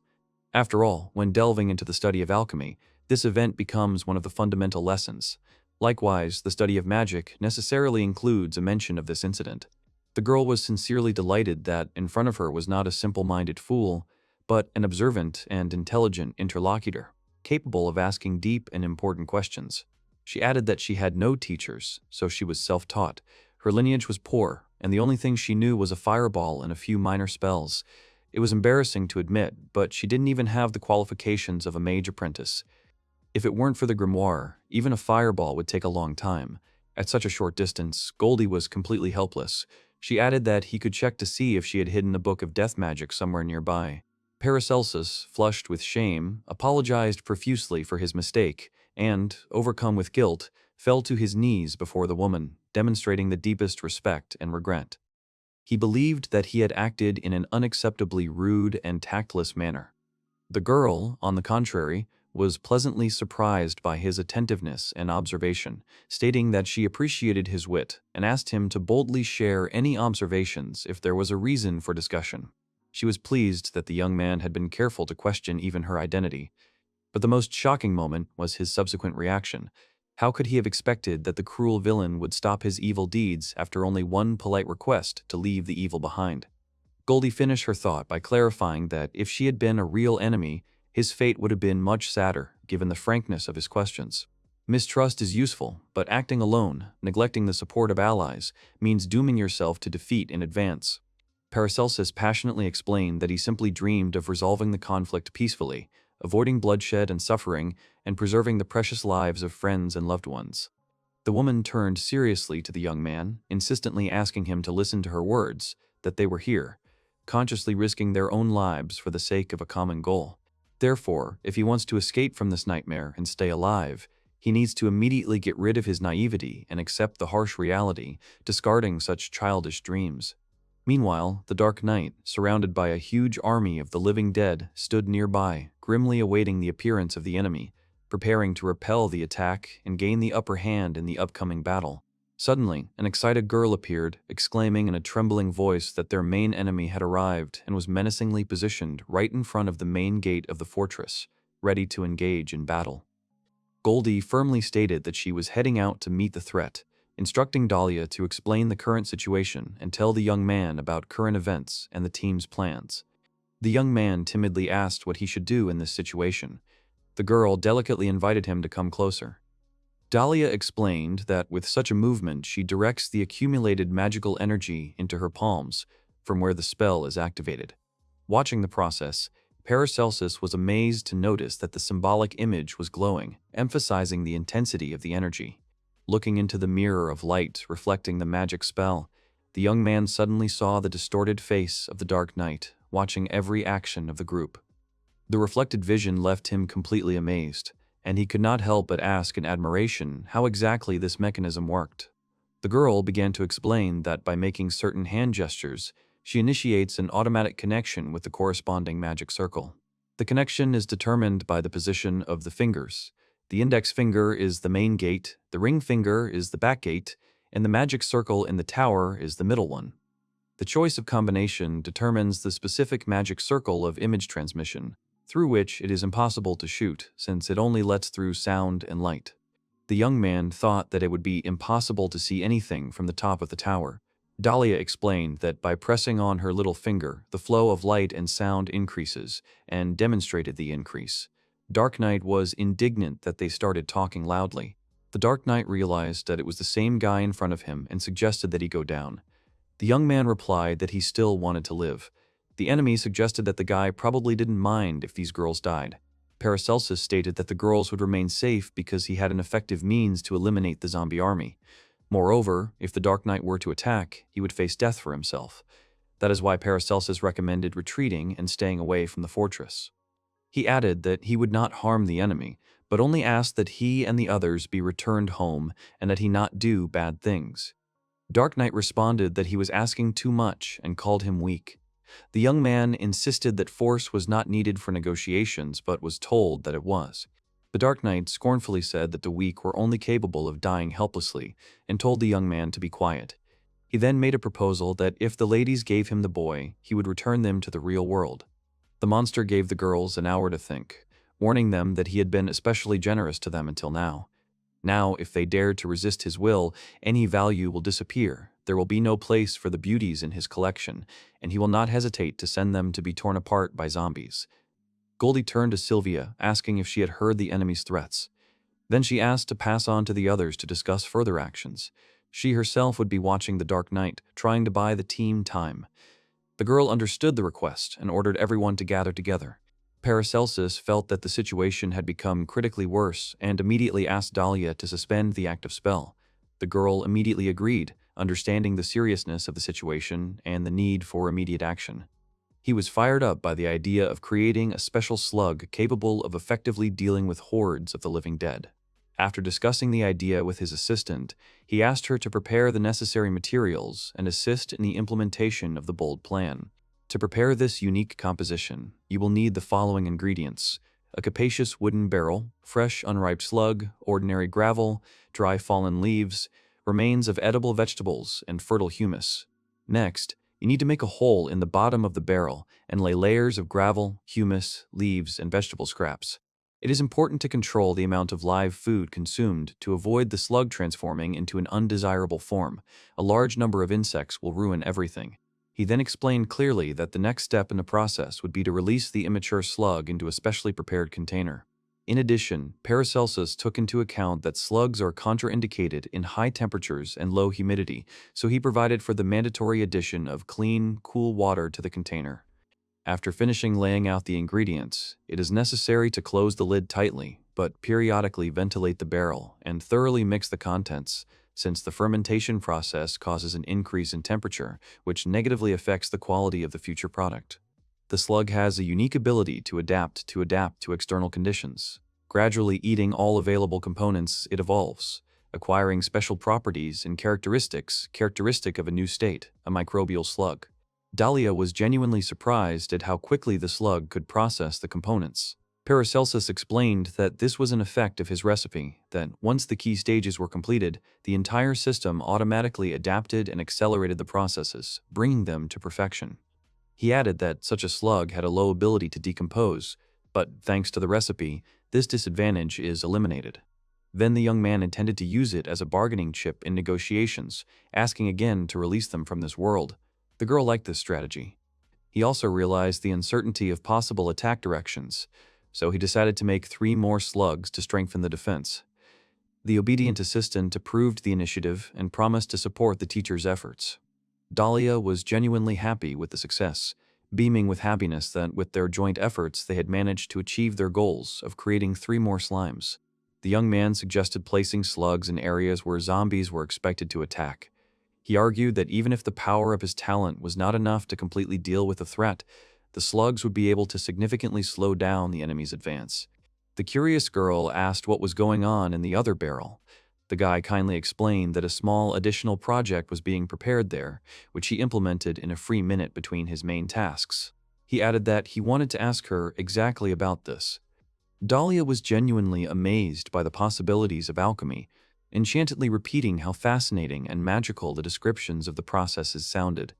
Carefully touching on the topic of personal interest, she timidly asked if it was realistic for her to take up this exciting business herself, becoming a master of the alchemical sciences. Paracelsus asked if the spell she used was created by the girl herself. She confirmed, adding that she was self-taught and, if she had enough free time, she could master healing magic as well. The young man thoughtfully noted that, in that case, learning alchemy could be problematic. After all, unlike the magic used by wizards, alchemists work with elements, in other words, primordial matter. The boundaries between these disciplines are clearly defined. The guy continued to explain that for alchemists, primordial matter served as a kind of raw material, an ingredient for creating various objects and substances. As for magic, for wizards, it is an analog of force and energy that sets various phenomena and processes in motion.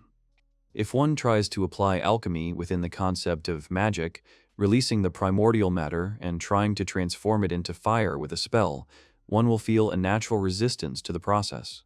Or, for example, try to use alchemy in the spirit of magic, put the power in a flask, divide it, or mix it with something else, trying to create something fundamentally new.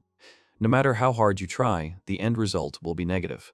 Such seemingly impossible and physically incompatible actions force people to subconsciously apply the magic of persuasion, which states that what is intended is not feasible.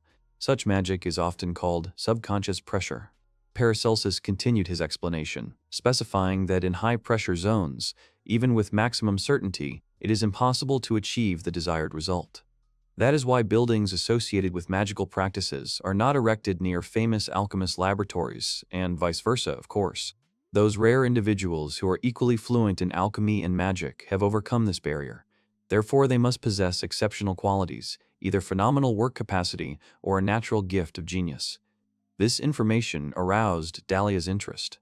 The young man smiled encouragingly, emphasizing that the desire to develop is always useful, and promised that he would definitely share his knowledge as soon as the situation allowed. The joyful girl sincerely thanked the mentor for such a generous offer. The boy asked the slug to behave well, but suddenly he heard the sound of feet behind him.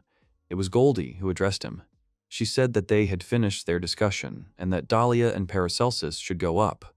The young man immediately grasped the meaning of her words and realized that he was now officially allowed to go to the second floor of the ancient building. They went up to the second floor and entered the main hall. The guy immediately felt the tension of the situation. Realizing that there were about 20 people here, he looked around carefully. Goldie explained that some were standing guard outside, but most were gathered here. Paracelsus, breathing heavily and sweating from the mounting tension, noticed that some of the assembled people looked extremely ill. He quickly concluded that these unfortunates had probably recently been attacked by a swarm of zombies, leaving them almost unconscious and weak. The girl noticed the young man's gaze and asked him not to stare too much.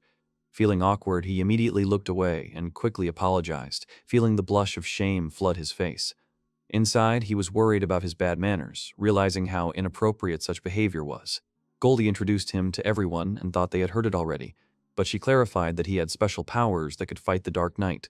With him, they had a chance to resist, and she was not going to give him up. Then she asked if there were any objections, to raise their hands. Lily sharply asked the guy what chances he thought they had of winning against the Dark Knight. Rose supported her friend, adding that they had already heard about the newcomer's first power, and now they wanted to know more about the second ability. Paracelsus replied that the Dark Knight had two powers, control of the dead and passage to the mirror world. Knowing these facts already gives them a significant advantage, so in his opinion, they have a good chance of winning. He also emphasized that this is why he never reveals his second ability. It is possible that the enemy is secretly eavesdropping on their discussions, using a spell that allows them to see and hear what is happening through the eyes and ears of zombies, flies, and mice. And the guy also shared that he had a well-thought-out plan to defeat the enemy. Violet became interested and insistently asked him to explain his ideas to the group in detail, hoping to hear something truly effective and viable. The young man proposed a daring strategy. First, hand him over to the Dark Knight. Dahlia, hearing this proposal, jumped up excitedly from her seat, her eyes widening with anxiety and worry. Goldie, Sylvia, Violet, Lily, and Rose, hearing the unexpected statement, turned their heads sharply towards the speaker and stared at him warily. Everyone was at a loss, trying to comprehend the full extent of the risk their new ally had agreed to. Paracelsus explained that, judging by the enemy's actions, Dark Knight would definitely come close, and then he would deliver the decisive blow. After listening to him, the others asked in surprise if he was going to act alone. The young man continued that if they met him as a group, the enemy could quickly retreat, deciding to prolong the battle for a long standoff, thus depriving them of the chance for a quick victory. But if they managed to catch him in such a blunder, then the victory could be quick and effective. Paracelsus suggested that he would fight alone, but if he had an advantage, he asked them to support him with all their strength. If he began to lose, they should remain observers and not provoke the enemy, and he himself would try to flee with all his strength. The young man's idea seemed extremely exciting and unusual to Sylvia. Her eyes lit up with curiosity, and her thin lips formed a mysterious smile. The girl perked up, feeling the excitement and anticipation of an interesting battle, full of intrigue and risk. Sylvia suggested testing how far the boy could go, asking him to give it his all. The young warrior accepted her offer. The door swung open, and Dahlia rushed out into the corridor. She called out to Paracelsus. The little girl timidly said that he had decided to try to negotiate with the enemy, hoping to secure the release of the captives. However, her quiet voice expressed doubt and fear. She assumed that it was too dangerous and risky to go there alone. The teacher leaned toward the student and quietly said that, after considering the number of people at risk, he was forced to change his original decision. However, he clarified that what was said earlier is also true. He has a special trump card and a chance to gain the upper hand in the fight. It is simply important to act effectively, concentrating efforts on one powerful blow in order to finish the job in one quick movement, avoiding long, drawn-out fights and unnecessary risks. He looked warmly at Dahlia and confided that he could rely entirely on her alone. In a quiet voice, he asked the girl to carefully keep the important thing he had given her in advance. Deeply touched by her mentor's words, Dahlia agreed. Goldie cautiously asked Paracelsus if he was planning to involve her in the fighting. He reassured her, confirming that he had no plans for the girl to participate in the battle. The master announced that he intended to make the maximum number of slugs, which would be an excellent means of fighting zombies. To do this, he promised to make a detailed list of the necessary ingredients, but warned that the work would be large-scale and the help of 3 more people would be required. For him, the most important thing was to participate in at least one stage of preparation to combat the threat. He passionately urged his assistants to continue creating useful slugs until the last possible moment, even if the worst happened and he died. Goldie suddenly noticed the decrease in the flame's intensity and asked if Paracelsus had a hand in the change. The alchemist raised his eyebrows in surprise, pleasantly surprised that the young sorceress could notice such a minor deviation in magic. He explained that slimes were vulnerable to fire, so he reduced the fire energy in the surrounding area to make them harder to destroy with fire magic. But he didn't expect it to affect the girl's fireball that much. She replied that if it had affected her even more, she would have gotten even angrier.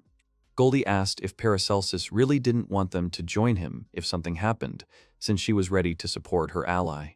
He replied that he would find a way to cope on his own. The girl added that he sounded quite confident, and she had a request. The request was that when he was fleeing, if it suddenly turned out that the Dark Knight decided to destroy this place along with them, she wanted him to take at least Dahlia with him. After all, she was still a child, and it was too early for her to die.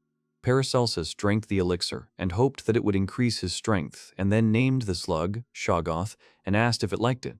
Having named the slug, its mental abilities increased significantly, why is unknown. The guy asked his partner to watch his actions carefully and follow his instructions, after which he carefully began to descend the rope ladder, trying to maintain balance and confidence in every movement.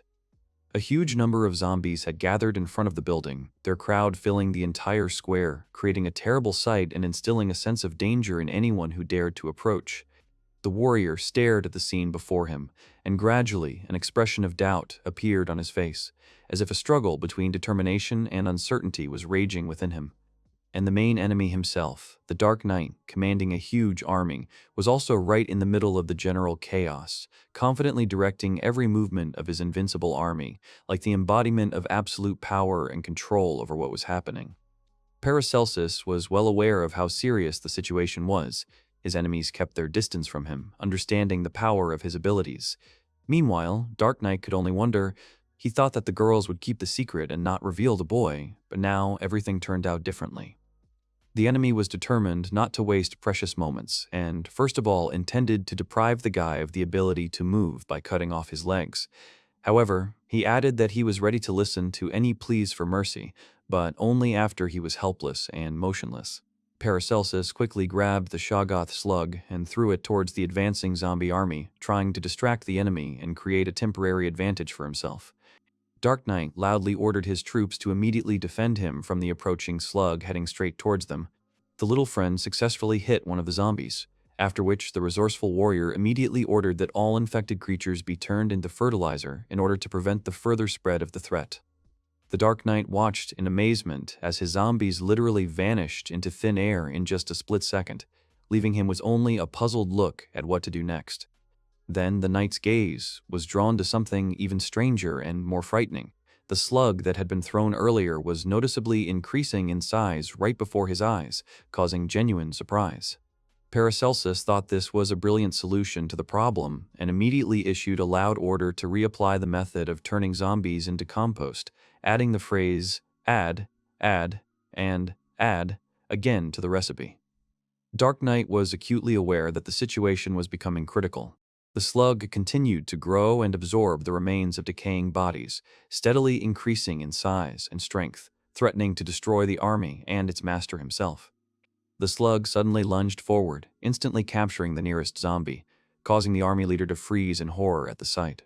It slowly swallowed its prey whole, oozing sticky mass as it continued to grow inexorably in size. Paracelsus was both delighted and horrified as he watched his miniature assistant grow to incredible proportions, turning into a huge slug. Dark Knight screamed out commands desperately, urging the zombies to stop panicking, to gather together immediately and attack the young hero immediately, seeking to finish him off once and for all. The army of the dead rushed towards the young man with lightning speed, emitting blood-curdling groans and moving in a disorderly stream, bringing real horror to the heart of the young fighter. The Dark Knight rushed away, saving his own life, while Paracelsus, determined to stop the enemy's flight, angrily cried out that he would never allow such an outcome, and fearlessly rushed straight through the ranks of the living dead towards mortal danger. He quickly dove into the body of the giant Shoggoth slug, finding himself immersed in its viscous, pulsating substance. The assistant created an air chamber inside his own body, allowing his master to breathe freely. The young man searched himself feverishly, desperately looking for the hidden object. Finally, having found a small bag, he convinced himself that the contents were probably dry and unharmed. Paracelsus asked his unusual companion to throw him high into the air. The Shoggoth obediently carried out the command, powerfully pushing the alchemist to a great height with such force as if he wanted to show the whole world his power. Finding himself high in the sky, the young man felt a strong fear of heights, but managed to pull himself together and calm down, concentrating on the main goal, finding the enemy. As soon as the enemy was within sight, he carefully threw the treasured bag in his direction. The young hero felt disappointment and annoyance, realizing that he had missed his target. Meanwhile, Dahlia in the castle had foreseen the possible failure and had calculated the distance in advance, preparing to correct her comrade's mistake with her intervention. And then she screamed that the main thing was to get in front of him and activated the dash to the south. The girl used magic, activating a spell of flight on the wind, due to which the wind suddenly changed direction, and the bag instantly changed the trajectory of its fall, rushing precisely to the intended target. The pouch suddenly fell in front of Dark Knight. Paracelsus was glad that the magic circle left inside worked and appreciated the work of his assistant, and then fell back into Shoggoth. Since Dahlia wasn't sure if the pouch would be able to reach its target, she decided to activate a fire spell and set it on fire, giving it extra momentum and the ability to control the process visually. Dark Knight stood there in confusion, looking at the strange object lying in front of him. But suddenly, the bag flared with a bright light and exploded sharply, showering him with fiery fragments. Seeing the effect of the explosion, Paracelsus cried out in joy, satisfied that the planned strategy had worked perfectly. Violet exclaimed in delight, happy that the enemy army had received a powerful blow from fire. Rose eagerly supported her opinion, and both friends were deeply impressed by the power of the grand explosion they had caused. Paracelsus was genuinely amazed, feeling intense heat despite the considerable distance from the site of the explosion. Dark Knight appeared, claiming that no living man could survive such a close explosion. The warrior spotted the enemy alive, and then the explosion occurred. The young man was confused as he could not understand what had happened, assuming that the fireball was the cause. Goldie was screaming for everyone to pay attention and get ready for battle because something gigantic was coming from the west. Rose was horrified by what she saw. A monster appeared before the two archers, instilling animal terror with its size and repulsive appearance, making the girls' hearts beat faster. Violet immediately recognized the monster as a dragon and, seized with panic, shouted to her friend that they needed to get away from there immediately before the beast attacked them. But suddenly, the monster opened its mouth and released a huge stream of liquid, filling the space in front of it. Paracelsus was amazed by Dark Knight's ability to create zombies even from huge creatures, and quickly ordered Shoggoth to speed up, moving towards the cathedral. But suddenly, he noticed something suspicious behind him. The zombies, driven by a blind lust to kill, continued to climb onto the surface of the slug, despite the knowledge that its caustic liquid would inevitably dissolve their flesh. The young man tried his best to remain calm, mentally writing down new observations in the recipe, but at that very moment he felt that someone completely unpredictable and extremely dangerous was rapidly approaching them. Dark Knight himself, who quickly appeared from the shadows and roughly grabbed the guy by the collar, intending to put an end to his experiments once and for all. He threw the warrior straight towards the crowd of zombies, and confident of victory, he began to quickly pull the camouflage mask off his face, revealing his true face. Finally, he threw the mask far back with a contemptuous gesture, leaving his own body floating in the thick body of the slug. The mask, after flying some distance, landed right on the head of one of his zombies, making it look like a ridiculous cartoon creature. While Paracelsus was recovering from the unexpected attack, he was suddenly grabbed by the same zombie, whose head was decorated with an additional mask, which is why the unfortunate man now had two faces grimacing in different directions. Dark Knight laughed maliciously, proclaiming in a triumphant voice that the forces of darkness had prevailed and were victorious. The Dark Knight growled with a grin, declaring that before the slug could reach him, he would definitely break the young hero's skull, becoming the winner. The guy clearly saw that this was not an ordinary person in front of him, and he had no abilities either. The enemy ordered someone to check whether the warrior's recipe had materialized, and the young man guessed that he was addressing someone else. Dark Knight insistently asked the invisible assistant not to interfere, claiming that this was an exclusively personal confrontation between the two of them. Paracelsus guessed that among the girls there were those with abilities, and they were in danger. The young man vigorously ordered Shoggoth to quickly go to the cathedral and protect Dahlia at any cost, for he himself already felt that he was not able to continue the fight. Meanwhile, the Dark Knight commandingly demanded that he be silent and watch only him, feeling the nearness of victory. Suddenly, Sylvia appeared, clutching a glittering blade in her hands, and immediately fell upon the enemy, swinging her sword with deadly precision and grace. The enemy staggered, barely maintaining an upright position, breathing heavily and pressing his hand tightly to his chest, from which blood oozed out profusely, traces of the precise blow of the brave girl's blade. Paracelsus asked the girl what she was doing there. She replied that he seemed interesting to her, and she decided to follow him because she would die somewhere anyway. The young man excitedly shouted that the most important thing now was in the cathedral. Everyone there was in mortal danger, and they needed to rush there immediately, run as fast as they could. Sylvia stated that he was truly, completely insane, preferring to risk his life to save other people's souls rather than take care of his own safety. Paracelsus asked Sylvia to leave quickly, but the girl objected that she was leaving herself, but let him let her go already. The young man replied that he could not do this, since he was using a disguise spell that only worked near him. He asked Nora to help him. Nora asked the gentleman not to go to the cathedral, because he was already so injured that if she did not soften the pain, he would not even be able to move. She asked to leave these people and try to save at least the guy so that he would survive. The young man asked Sylvia which of the girls could write spells, receiving the answer that only Goldie and Dahlia. He also asked if anyone else was listening to their conversation. The knight expected someone to respond, but if anyone was listening, it was probably Goldie, the only one capable of making such a connection. Paracelsus suggested that the role of the Dark Knight is played by one of the two girls, either Goldie or Dahlia, given the circumstances and available facts. After all, he reasoned that the Dark Knight's powers included creating a mirror world and necromancy.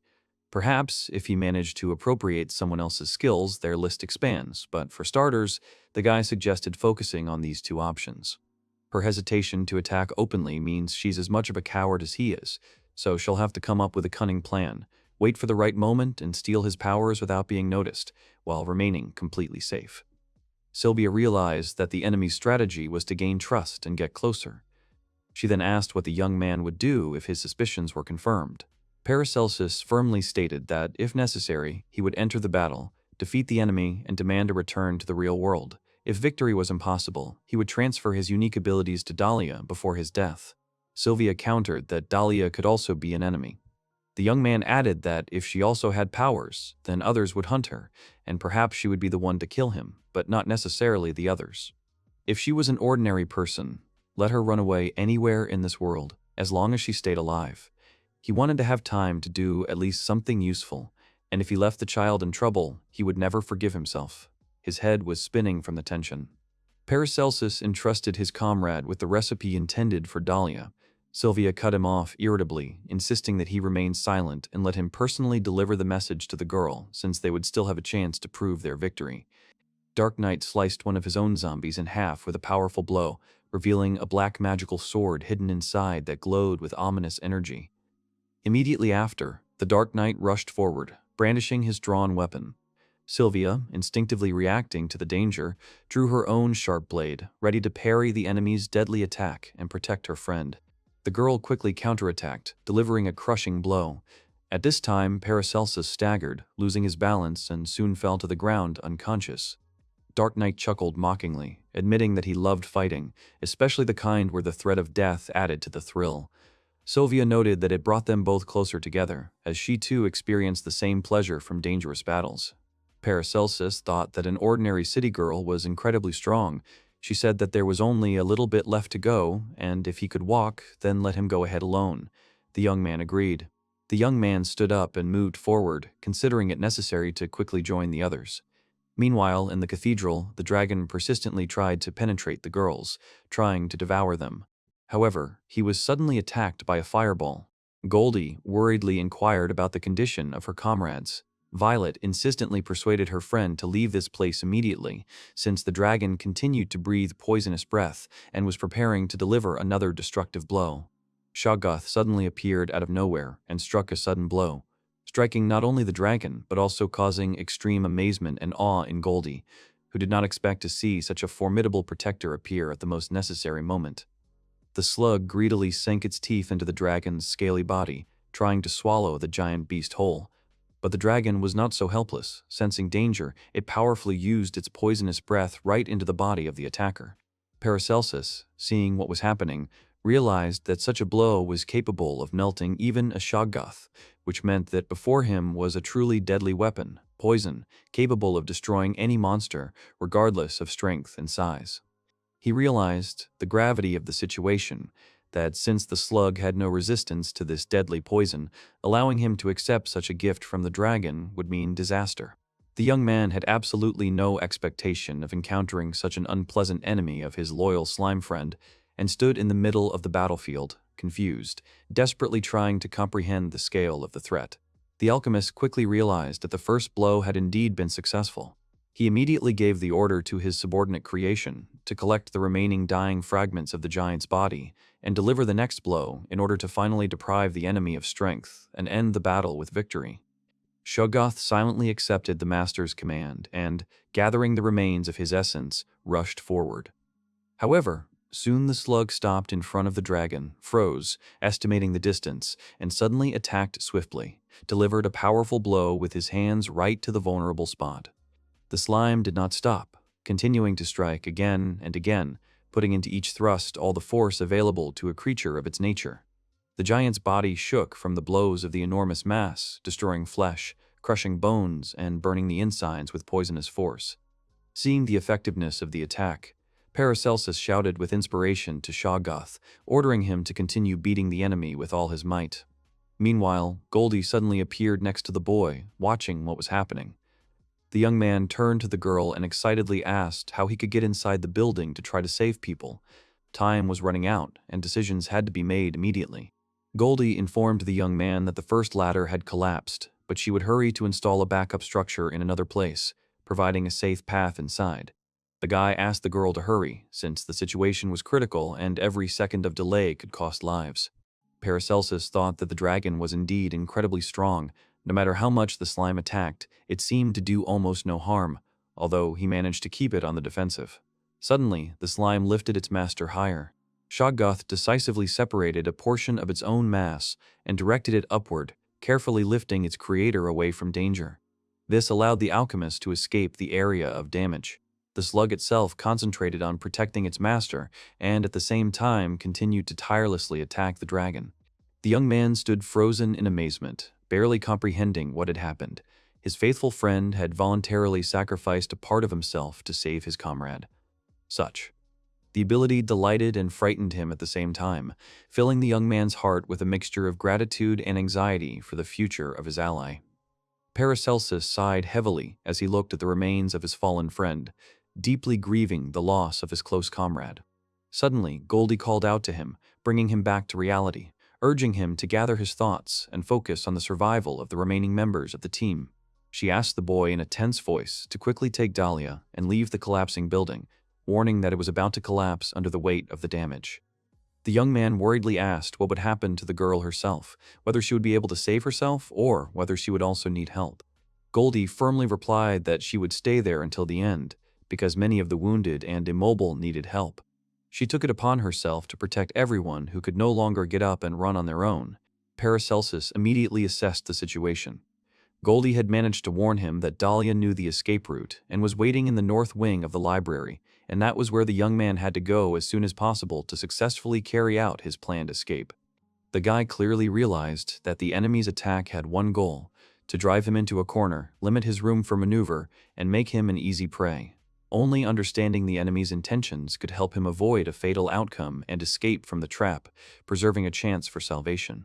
He knew there was a chance the attack would stop once he left. If the enemy was among them, it was even more likely. He needed to get out of here as quickly as possible. But he didn't understand why Goldie, if she had powers, would let him escape with Dahlia. The young man assumed that the plan was to first let him get close to the girl and then use him as a hostage. Or Dahlia was acting in concert with Goldie. Or maybe Goldie simply didn't want the girl to die and was ready to do anything for her safety. But in any case, separating the two possessors of abilities is extremely beneficial for him. After all, at this time, it is possible to find out exactly which of them is the enemy and put an end to this issue forever. And if it is not possible to determine who the culprit is, he decided to transfer his abilities to Dahlia and help her escape. Paracelsus also understood that there had been many chances to get rid of him before, but for some reason this had not been done.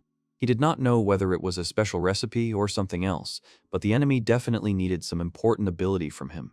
Dahlia, meeting the teacher's gaze, heard the mentor's firm voice informing her that she had accidentally overheard their entire dialogue and now needed to evacuate immediately. The girl, lowering her eyes, hesitantly admitted that she did not yet feel ready to leave her shelter.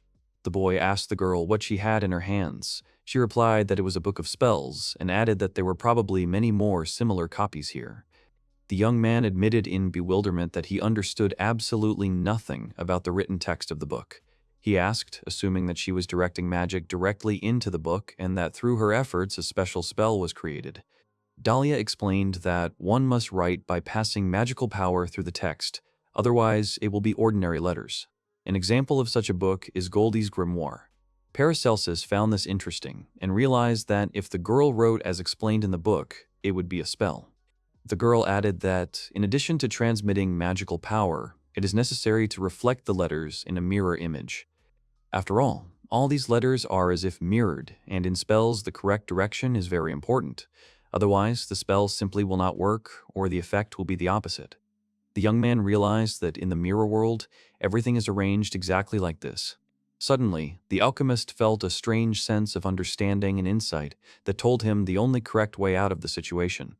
With a decisive movement, he called the girl closer, saying that it was time to flee. Paracelsus suddenly realized that Goldie had real magical powers, and her statement about finding a grimoire in this world suggested that the book must have originally been created in the mirror reality.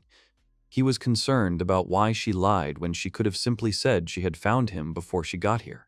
He assumed she lied because she hadn't expected the question and had answered it by accident, and he hadn't noticed at the time. Dahlia had claimed that there was a hidden passage in this tunnel and had shown him where it was. The young man finally realized that Goldie's lie had a very specific motive: to increase the chance of getting him to get closer to the little student. Paracelsus was thus left with no choice but to follow the enemy's premeditated plan. Pursing his lips, he turned to Dahlia with an offer to go first, promising to give a signal when it was necessary to change the route. The guy decided to take the initiative into his own hands, feeling responsible for the safety of his companion. Together they went deeper into the dark corridors of the dungeon, guided by intuition and hope for a successful outcome of this action. Meanwhile, in the half-ruined building, Goldie addressed the huge dragon with the calmness of an experienced strategist. She confidently announced that the two travelers had already left the fortress, using one of the escape routes. She raised her hand and cast a spell that the vessel of flesh had passed its time of devouring and should return to oblivion. Then the girl complained expressively that tolerating this unbearable stench was real torture, and working side by side with dragons seemed completely impossible. Besides, for Goldie, the huge creatures and those that existed outside the vessels were too willful, so she decided to limit herself to zombies. Dark Knight admitted that he was guilty, he got too carried away, and the girl added that if he went against orders again, he would not live. Goldie worriedly asked if the interlocutor was sure that he had destroyed all the slimes. After all, if they missed even one, it would create big problems. The Dark Knight tried to calm her down, claiming that he personally did everything possible to eliminate any threat, and now there was nothing to worry about. He insisted that when the time came to remove Paracelsus, she should leave this important matter to him. He explained this by saying that the boy turned out to be surprisingly strong for his age, which greatly unsettled the knight. Goldie's boss calmly gave her consent to the executor. Dark Knight laughed and couldn't wait to meet this warrior again. Nora and Coco, leaving behind Paracelsus's cozy home, set out to search for him through the dense forest. Soon, they came to a seemingly normal and safe small pond. Nora came to the conclusion that the area did indeed resemble the description given by the Beastman dog. The atmosphere around the pond exuded a sense of the presence of the spirits of the dead. However, the source of this feeling was not in the pond itself, but rather in the space within it. Having analyzed the situation, the girl came to the conclusion that the smooth mirror of the water surface served as a kind of portal. Probably, it was through the reflection that the movement between dimensions occurred, connecting the real world with parallel spaces. Nora noticed that before meeting her, the gentleman behaved too frivolously and relaxed. Having analyzed his behavior, the girl assumed that he could have been noticed long before they met. Perhaps one of the strong rivals had been keeping an eye on him for a long time, and thanks to the actions of the Norn group, the dog managed to hide the traces of the souls leading away from this pond. However, it is likely that the controller of these souls noticed the surveillance and decided to speed up his plans regarding the owner. Burke asked Nora if she was still near that pond. The feathered companion reported that he had caught a couple of mice and asked if she was going to try the treat. The girl, with drool running down her face, quickly agreed to try the long-awaited food. Quickly starting a small fire, they began the process of cooking. The smell of roasting meat filled the air with a pleasant aroma, spreading throughout the area. Burke explained in detail that these rodents are called grass mice because they feed exclusively on special types of plants. Due to this, when the mice are cooked over a fire, the smell of aromatic herbs penetrates the meat, giving the dish a unique taste and pleasant aroma. The bird reported with a satisfied look that it was used to eating its prey, fresh, live, considering it the ideal way to satisfy its hunger. Nora, sitting nearby, noisily inhaled the aroma of roasting meat, noting that the dish smelled excellent and was appetizing. Burke's strict restrictions on meat consumption and wondered if they applied to this situation. Her feathered companion confirmed that yes, the mistress adhered to the principles of nutrition, but in some cases allowed exceptions, demonstrating flexibility and tolerance. He added that if there was meat right in front of her, the owner would have a very sad look, so the bird only ate meat out of her sight. Nora guessed that it must be difficult to be a pet of such an unusual person. Burke said that the master was strange, but it did not repel him. After all, she was one of the few people in this country who expressed a willingness to cooperate with the Beastmen. Now she sincerely worries about everyone, both the weak and those who are used by others. Burke agreed that it was indeed difficult, but he still thought that in such a world there needed to be at least someone who would fight, shedding tears for those who were suffering and dying. Nora did not understand why this was done, and considered the bird itself strange. The bird asked if it would eat the hairball, to which it received the answer that it would not. The interlocutor added that Norn asked to convey that Paracelsus would return in about 3 days, and earnestly asked not to worry in vain. Tomorrow she would definitely show up and tell in detail about everything that had happened, but for now, the girl had the right to rest peacefully tonight. Paracelsus slowly poured warm water into an old wooden bathtub. The water hissed pleasantly, producing melodic sounds, mixing with the smell of herbal infusions. When the bathtub was filled to the required level, the young man carefully took a 60-degree coin out of his pocket. Slowly lowering the coin into the warm water, he added that bathing in such a bath helps restore strength and relieve fatigue. Medicinal herbs, selected specifically for healing, provided the ideal combination of aromas and effects that accelerate the process of tissue and cell regeneration. Then the mentor entered the room and told the student that the healing water was already waiting for her, inviting her to take a dip first. The child gasped in surprise, amazed that the bath was already ready, and thought that the power of the young man's recipe was simply amazing. The girl took an interest in him and, plucking up her courage, asked worriedly how his eye had been damaged in the fight with Dark Knight. Paracelsus warmly thanked the girl, adding that thanks to her healing skills, the condition had noticeably improved. Hearing the praise, Dahlia was happy with the result achieved. She strongly recommended that if the pain in his eye intensified or any unpleasant symptoms appeared, he should definitely tell her about it. The girl sincerely wanted to help her mentor and take care of his health. The young man obediently agreed to the student's request. After successfully escaping from the cathedral, he pondered for a long time about the route ahead. Recalling the details of the journey, he imagined how at night, moving through the darkness, they hurried to get away from danger and walked until dawn. Finally, choosing a random house, they stopped there. And, having realized the full depth of the impact of the art of healing, Paracelsus understood that it was precisely thanks to the healing magic of his companion that the bleeding was stopped. However, restoration of vision seemed unlikely, since a constant veil remained before the eyes, blurring the outlines of objects and making it difficult to orientate oneself in space. Suddenly, the young man began to feverishly rummage through his old leather bag, sorting through the contents. Carefully removing the pouch from the bag, he began the process of untying the knots, holding his breath and trying to remain as careful as possible. Having carefully shaken out the contents of the bag, the boy saw a small, barely alive Shoggoth lying on the floor. Seeing such a picture, Paracelsus firmly decided to make every possible effort to save the baby, provide care and treatment necessary for recovery. He suggested that if he created a special compost for the slug to grow in, it would be able to recover. And that gave him an interesting idea, that even if he succeeded, Goldie would still have fireballs and a poisonous dragon. He suggested that perhaps it would be better to turn the slime into some other kind of slime. History knew of cases when adult slimes changed their type, but this happened extremely rarely. However, the young man had heard of such experiments and assumed that his recipe would achieve the desired result. Of course, the first thing that came to his mind was to choose one of the primordial elements that could be useful in battle. However, each element had its own weaknesses, and the alchemist wanted to create something unique. Paracelsus also remembered that slimes are usually bred to be able to absorb various materials. Based on this, he suggested that it would be possible to create a slime that feeds on substances that cause inconvenience to opponents. For example, a slime that eats clothes. He started to think of options: air, stone, sound, light, heat, magical energy. The last one sounded good. But then it would all depend on his friend being able to withstand the poison while he absorbed the energy. That sounded pretty problematic. The young man had heard that some travelers lived in symbiosis with slime, receiving energy from any organic matter, and staying in the dungeons for several days. However, this was quite risky, but could sometimes give superhuman abilities. Lost in thought, he realized that in his case, the risks were minimized, and the probability of accidents was minimal. The task was to carry out the integration procedure with caution, ensuring a successful symbiosis between the human organism and the unique creature. Concerned, the boy leaned towards his little companion and carefully asked if he could hear his voice.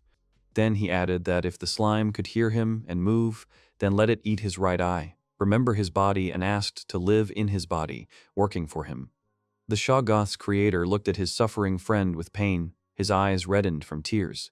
The cheek that the slime almost touched was stained with wet spots left by drops of emotions.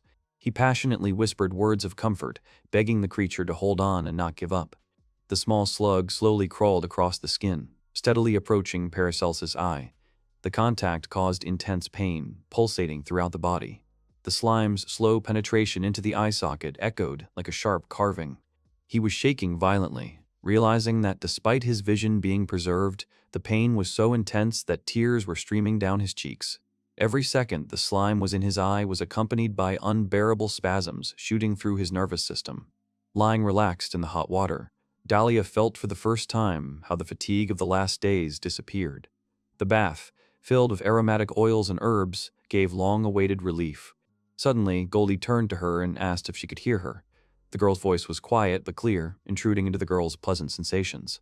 Lost in her own thoughts, Dahlia could not figure out where the voice was coming from, addressing her. Suddenly, Goldie added that she had cast a magic circle on the back of her former companion's head, linking him to the energy of the surrounding environment. The girl thought in confusion, not understanding when exactly Goldie had placed the magic circle on her neck. The answer came unexpectedly. Goldie calmly admitted that she had done this without permission. Frightened by the revealed circumstances, Dahlia, with a trembling voice, asked the girl if it was true that she controlled not only an army of zombies, but also the Dark Knight himself. Goldie confirmed the student's fears. She calmly explained that in order to achieve important goals, she had to keep Paracelsus and Dahlia together for some time. Now the situation has changed, because having received the power of Paracelsus' recipe, she will gain the necessary tools to implement her plans, and she will succeed. Goldie asked the girl to steal the recipe from the mentor, because he likes her, and if she asks, the young man will willingly give it to her. The recipe, according to her, should be kept in the breast pocket. As a reward for the service, Goldie promised to help her get out of this world, saying that money and other things will not be a problem. The confused and upset girl had difficulty uttering the question that interested her most: why the girl had gone to such extreme measures and was manipulating her, and received the answer that it was impossible to explain the reasons. Dahlia addressed the one with bitter words, who constantly ponders why she lives, waiting only for the moment when she will be eaten by zombies in this creepy, damp building. She is no longer able to remember the outside world, where she was born and raised, having forgotten about the freedom and joy available to ordinary people. The girl continued that she had escaped with Paracelsus and was now free to roam. He told her that she was an enemy, that she had killed all their comrades. She added that she felt a great relief, having finally learned what was worth living for. Dahlia said she wanted nothing more than to kill Goldie and live with this man. She believed that the memories of her close friends were the best proof of her existence. Goldie listened carefully and asked him to enjoy her last moments with him. Joy filled Paracelsus's heart when he discovered that the painful sensation in his eye had begun to subside. Looking around, he noticed that the vision in his right eye had been restored, and it even seemed that the picture had become clearer and more contrasting than before. He studied the surroundings with wide eyes, amazed by the new perception of reality. Everything seemed to him to be in 4K quality. Experimenting with focusing his gaze, the young man noticed that if he concentrated on objects located at a great distance, his vision significantly improved on objects in the distance. Suddenly, the boy's attention was drawn to a sight that seemed fantastic. On the top of a distant hill, 2 miniature ladybugs were fighting fiercely, waving their tiny paws and butting each other. This discovery excited Paracelsus and made him curious. He wanted to know the limits of his new abilities and decided to check how far the boundaries of his vision extended. The young man staggered, losing his balance. The left eye, adapted to normal vision, was very different from the right, which had acquired super-sensitive precision. The discrepancy in images led to a loss of coordination. Dahlia opened the door, looking anxiously at her mentor. She asked if everything was okay. In response, he replied that he was fine, he just tripped. Remembering that he had not left a change of clothes for the girl in the place where the bath was, he felt a little embarrassed. Dahlia approached her mentor with an unusual request, telling him that she suspected the presence of a magic circle on her neck and asked him to carefully examine the suspicious place and erase it. The guy, having listened carefully to the request, quickly agreed to do so. The girl thoughtfully reasoned that perhaps without the supply of magical energy, the magic circle would not manifest externally, remaining invisible to ordinary views. Deciding to try another method, she suggested directing magic to the point of contact with Paracelsus's fingers. The young man, a little embarrassed, agreed, finding the situation quite funny and unusual. Blushing slightly, he cautiously approached the girl. Having realized the new property of his vision, the guy decided to test it in practice. Having activated the zoom of his right eye, he focused on the hidden section of the magic circle, trying to recognize the details. Continuing his investigation, he suddenly discovered a brightly outlined round seal sign on his companion's neck. The girl was in complete shock, because she had not yet activated magical energy. What was happening seemed like an inexplicable phenomenon, causing a lot of questions and bewilderment in her. She asked him if he could see the magic coming from her hand. The boy confirmed that he could see the glow too. The girl suggested that perhaps the bath had restored her magical abilities so much that she was now using magic unconsciously. Paracelsus knew that thanks to the eye of Shongoth, he was able to see what was invisible to the normal eye. However, considering the possibility of Goldie listening, he decided to keep quiet about it. Dahlia asked him to draw a circle seal on paper, explaining that the type of seal depends on the method of getting rid of it. Leaving the girl in the house, the young man carefully climbed onto the roof, carefully choosing support points and checking the reliability of each support. Looking down to the side, he heard the voice of his companion and a soft warning about the need to be careful. As he climbed up, he realized that it would be better to use alchemy in a safe place. An alchemy workshop would be ideal, but it was unlikely to be found here. In addition, there were many religious buildings around, meaning the subconscious effect would be too strong. Paracelsus hesitated, wondering whether he should continue on his way in search of a suitable alchemical laboratory or a shop where he could buy the necessary ingredients and equipment. An alternative was the idea of visiting a castle on a high mountain. Suddenly, the young man reported that he saw people in the castle window. Dahlia, not understanding where to look, blinked uncertainly, trying to catch the indicated object with her gaze. He asked his companion to wait while he examined the castle window more closely. A few seconds later, his eyes widened in amazement. There was a child there. Paracelsus froze, not believing his eyes, seeing familiar faces in the window, Dahlia and Sylvia. They were in the castle. The girl, who was next to him, was perplexed by what exactly excited him so much, not understanding that what he saw in the castle window caused such strong emotions and anxiety in the young man. The mentor asked if she had been to that castle before. Dahlia replied that no, and in fact she hardly ever went outside, and there should have been a high wall in front of that castle. She said that the area around the castle was a nightmarish place, inhabited not only by ordinary zombies, but also by various monsters that had never been seen before by any living creature. And the girl continued, explaining that this was a roughly circular area surrounding the cathedral. They had repeatedly tried to break through on their own, but their attempts had always ended in failure. Thus, the search for food and reconnaissance was carried out within the specified perimeter. The young man realized that apparently the rest of the city's inhabitants had not been able to break through the wall either. Then he thought that it would be worth checking if there were similar people in other parts of the mirror world to understand the extent of the problem.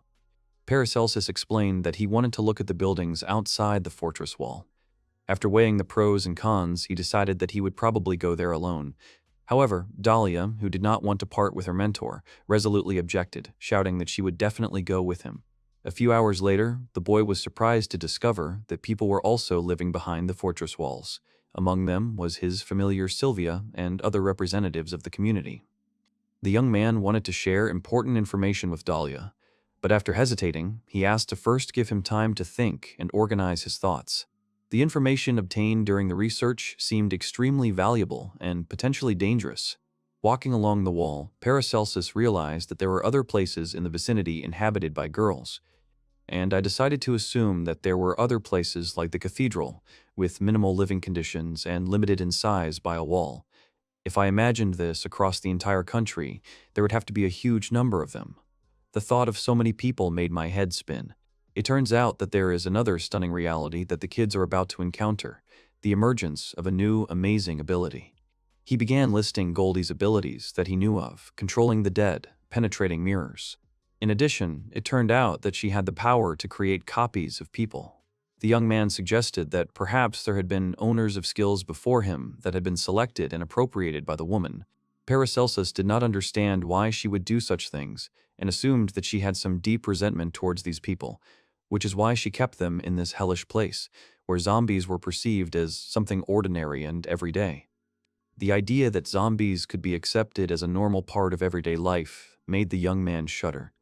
He wondered if it was possible that the famous power to control zombies did not belong to any particular skill, but was a personal characteristic of Goldie's, connected to her innate magic. It seemed impossible to him. Hundreds and thousands of people who despise or hate forbidden magic, with their subconscious pressure, eventually weaken it. Besides, there are no people in the mirror world, so magic can be used freely. He was interested in what would happen if he created a lot of people who considered forbidden magic to be commonplace. In that case, the subconscious pressure would, on the contrary, strengthen this magic. This theory explains how Goldie, being just one person, can control a huge number of zombies. In the mirror world, she enhances her necromancy.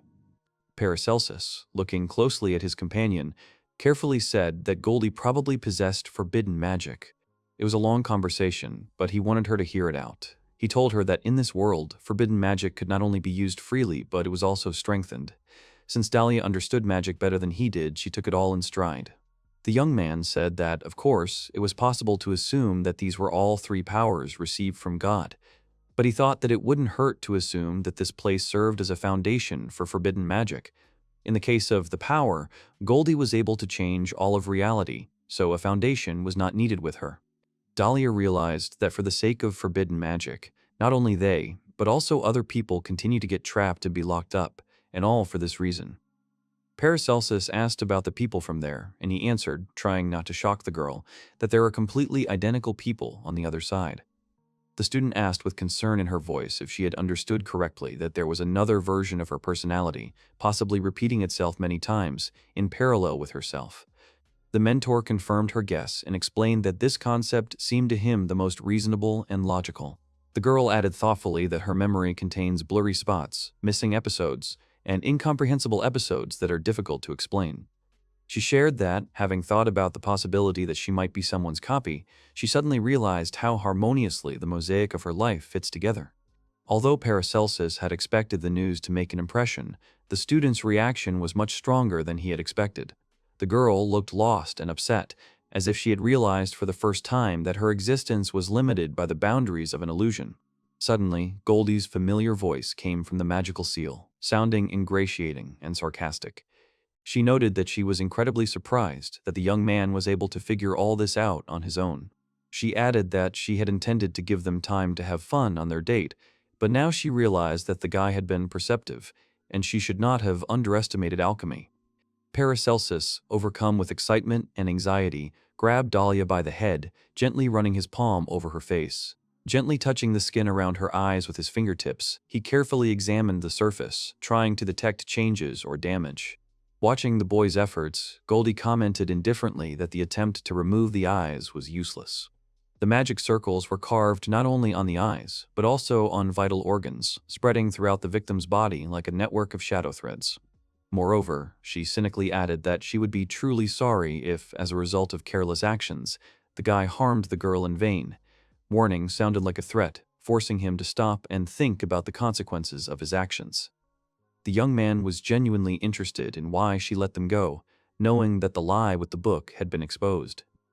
Goldie calmly explained that she realized that, even if they became friends, she could not take away his talents and inclinations. Instead, she planned to take a different approach, hoping to win the game over time and exploit strategic advantages. She added that Dahlia shouldn't be blamed because her affection for him and her constant presence were also elements of a carefully crafted plan. The young man frowned, realizing that the enemy could use charm magic.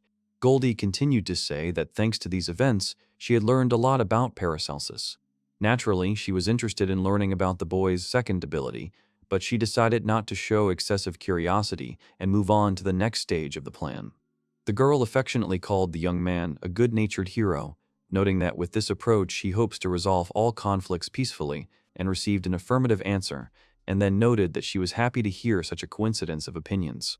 Goldie said she had a request. She asked him to lend her his ability for at least an hour, and that would be enough. She added that after that she would tell him all her circumstances, and then he could decide what to do next. The young man agreed, hoping that her intentions were honest. The enemy asked the young man to come to the cathedral, where she would await his arrival. Paracelsus thought that it would be much simpler and more effective if she voiced her demand from the very beginning. Dahlia stood with her head down, quietly uttering words of forgiveness. She blamed herself for following her mentor, believing that she had only created unnecessary trouble and difficulties. Tears ran down her cheeks, painting the childish purity of her face with the color of shame and remorse. The guy confidently stated that there was nothing to be afraid of, and suggested that they first return to the cathedral. The student agreed with the proposal. Goldie realized that Dahlia's charm increased her value as a hostage, hoping that Paracelsus would give her the recipe himself. She stated that once he had the recipe, Dark Knight would be free to do whatever he wanted with it. The boys continued their journey, but now they had reached an extreme level of fatigue. Walking without sleep had become physically unbearable, so they decided to briefly pause the forced march and organize a short rest stop. The mentor created a couple of slimes as security and asked Dahlia to draw magic circles so that they would be protected in case of an emergency. Since the contract did not provide for an immediate arrival, it was better to recuperate. Dahlia realized that he seemed to like slimes. Waste-eater slime, a slime that loves human waste, cleanses the body better than taking a bath, usually lives in Paracelsus's intestines. Having decided to take care of his students' sanitation and cleanliness, the young man handed her a small assistant. He added that hygiene procedures are important because the cleanliness of the body contributes to the health and well-being of the soul. Dahlia agreed. The girl was very ticklish and asked the slug to stop and not clean her. Paracelsus asked what kind of creature it was. Dahlia replied that it was a rune finder. It manifested itself in appropriate places depending on the types of magic circles located nearby. By passing magical power through different parts of the body, she can determine where and what type of magic circles are located. Dahlia continued her explanation, specifying that she has 2 magic circles behind her eyeballs and 3 circles inside her stomach. These circles transmit information about the location and sound environment to the caster. Paracelsus was surprised that there was nothing dangerous in the structure of the circles and asked if there were any exploding magic circles among them. The girl replied that otherwise she would have died long ago because without even suspecting it, she conducts magic through her body in everyday life. She added that she had figured it out a bit. If you supplement the magic formula through the skin, you can adjust the magic circles so that they transmit only a vague definition of location and unintelligible speech. But there is still one thing. Dahlia thought that she would only be a nuisance with her presence anyway, and asked if she could go with him. Paracelsus replied that, of course, the girl should stay with him. He believed that separation was dangerous. If she were kidnapped, locked in an unknown place, and tortured through magic circles, he would not be able to bear it. Besides, the guy didn't want to give Goldie an extra trump card, so it was better to have her around. Dahlia understood his reasoning. The child felt genuine joy from hearing words of approval. Dahlia added that after finishing the drawing, she would like to get some sleep. Paracelsus asked that if she needed help, she should let him know right away. He knew that even if they deviated slightly from the course, they would still reach the cathedral within 24 hours. Whatever happened, the young man thought that everything would end there. The guy also believed that it was time to use the potion. The highest quality luck potion is a potion that has absorbed luck. It lasts 24 hours after the first sip. Luck has a limit, so large sips do not increase the effect. It is best to drink in small sips once a day. Paracelsus thought that the potion could be divided into 6 portions, and it would be desirable to get by with less expense. With regular intake, resistance to luck develops, and a person becomes unlucky. Ideally, the potion should be taken no more than once a month. He also understood that they didn't have a reliable plan and could only rely on luck. The mentor said it would give him strength and asked Dahlia to drink it too. She agreed. The young man informed her that a bed had been prepared for her on the top floor and that he would be accommodated in the next room. The girl thanked him, but she wanted to go to bed with him. Coming out to the observation deck, the guy noticed the mansion of St. Herman. Because of the mirror image, he didn't immediately understand, but the mansion still exists in this world. The young man entered Dahlia's room, wished her good morning, and added that before visiting the cathedral, they needed to prepare some things, so they would have to make a small detour. Paracelsus continued that within the boundaries of the area where they could move freely, there was an alchemist's mansion, and suggested that they take advantage of this fact. The girl asked if it was the house of his friend. The young man replied that it was the mansion of his teacher, who had lived a very long life among alchemists and was known as the immortal Saint Herman. The student noticed that the teacher frowned slightly at the mention of the name. He knew they had to get there in 2 hours, and he figured there might be some powerful alchemical item or material there that he could invent and make something useful out of. The boys set off. The young man also knew that zombies were arranged at equal distances from each other. When zombies chase people, or people kill zombies, their formation is disrupted. The boy assumed that by disrupting the formation, one can understand whether there are people nearby. Suddenly, Paracelsus noticed something strange. The formation of zombies was broken, and he asked if there was anyone else in that direction. Opening the door of the nearest building, the young man saw Sylvia inside, who was surprised that it was them. The knight was glad that they were alive and asked Dahlia to help her with magic. The girl quickly ran up to her. Sylvia thanked the girl heartily and sighed with relief, thinking that she had been destined for a tragic fate, but this happiness passed her by. Sylvia said that the Dark Knight was a real beast. Not only was he extremely strong, but he was also a master of the sword. He was head and shoulders above her, although her defeat brought her great satisfaction and pleasure. The girl realized that they were going to deal with the Dark Knight and asked for another chance. She wanted to fight him one-on-one, fair and square. Paracelsus told her everything about the situation. Sylvia realized that Goldie was behind it all and that they were all copies. It was hard to believe, but in fact, everything fit together. She knew almost nothing about the world outside this place. The knight thanked Dahlia for her help and asked the boys to try their best. They asked if she would come with them. Sylvia assumed they were planning to stay somewhere and apologized for not being able to join them. The girl asked the young man not to regret it later. Paracelsus said that it was time for them to go too, and the girl agreed. Meanwhile, there were 2 alchemical workshops in St. Herman's mansion. St. Herman himself used the first, while his apprentice worked in the second. Even among alchemists, St. Herman, known for his secrecy, was especially jealous of the possibility of his recipes being stolen. Paracelsus noticed that there was nothing special in the second workshop and decided to inspect the first. Dahlia believed that students should receive knowledge from the teacher and sadly noted that even looking at his workplace was not allowed. The guy said that he did not reveal anything to them. Their task was to seek the truth in all things, and he thought that he needed labor force, and he was not going to teach. The young man also did not understand what could be stolen from a hermit sitting in a locked workshop, and, apologizing to the teacher for entering, he noticed an old but fully equipped room. Paracelsus began to look for something useful and warned that there could be traps here. Dahlia turned to him. She showed him that there were magic circles on the wall. The young man realized that it was a secret safe, visible only to those who were given permission. It seemed that there had been a mistake, and the protection had been mirrored, deactivated, and they were lucky. Also, there were 3 keyholes on the circle. The teacher really didn't want anyone to see that. Paracelsus turned to Selena, realizing that he was really very lucky. The slime that received the name became smarter and loved to solve puzzles depending on the communication. It can solve even the most difficult problems. The young man was glad that his friend had already opened and taken out the research notes. Although it was awkward, he decided to familiarize himself with the contents. Dahlia noted that this book was not reflected. The young man assumed that the book was originally mirrored. It would be good to find ways similar to the sealing forbidden magic. He then read that staying up late would worsen concentration and advice to go to bed before 10 o'clock. In terms of food, you need to maintain a balance of vegetables, meat, and grain. You should never overeat. It is advisable to eat as many different types of vegetables as possible. This is good for the body. The young man, having read this, assumed that this was general advice for maintaining health. Dahlia asked if it was possible to live so long by following these rules. Paracelsus replied that rumors claimed that Herman had created living water for immortality. It was unlikely that following such advice would ensure 200 years of life. And he remembered what he had been told. The boy only wanted to learn more recipes, but if you just learn the method and repeat it, even a dog can do it. The teacher added that you should try to look for the truth deeper. The old man said that there are no shortcuts, only painstaking repetition of the basics, unnoticeable to the eye.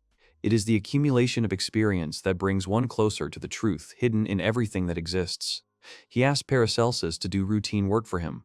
The young man remembered how his mentor had said that if he refused to share his knowledge, he would fail the exam to become an alchemist.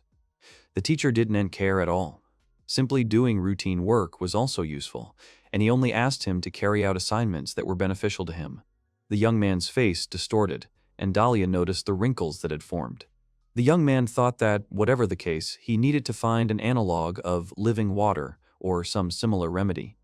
But Paracelsus found nothing. It seems that, in order to find a way to rejuvenate, the teacher conducted many studies but still found nothing. He also remembered that St. Herman had discovered many side items during his search for the living water. He had worked so hard, and something worthwhile must have been preserved. The young man noticed part of the recipe for the Philosopher's Stone, and suddenly another discovery struck him. He noticed a liquid that dissolves everything and turns it into primordial matter, the universal solvent alcestate. With it, they will definitely be able to cure cocoa. Dahlia asked in surprise if there was anything useful there. Paracelsus replied that yes, but it did not apply to their situation. Before he could finish his sentence, the sound of an ancient cane resounded in the room. The old man asked the guy if this was really okay with him. St. Herman did not know what tricks he was using, but he lacked the necessary skills to pass the exam. He asked why the flower was such a color, and insisted that continuing to research and comprehend a piece of the world's truth would benefit humanity. That is what alchemy is. The teacher was not against striving only for the result, but this is not alchemy. No matter what anyone said, he did not admit it. St. Herman demanded that they leave immediately and never appear before him again. Addressing the false explorer, he left the young man and the girl alone. Paracelsus threw the book into the furnace. Dahlia asked why he was burning it. The young man replied that he wanted to find and create what he needed himself. The mentor handed her clothes from the mansion and asked if his companion liked them. The girl said that she liked them very much. The guy said that the clothes are resistant to fire, and if a zombie bites, then although it will hurt, the clothes will withstand.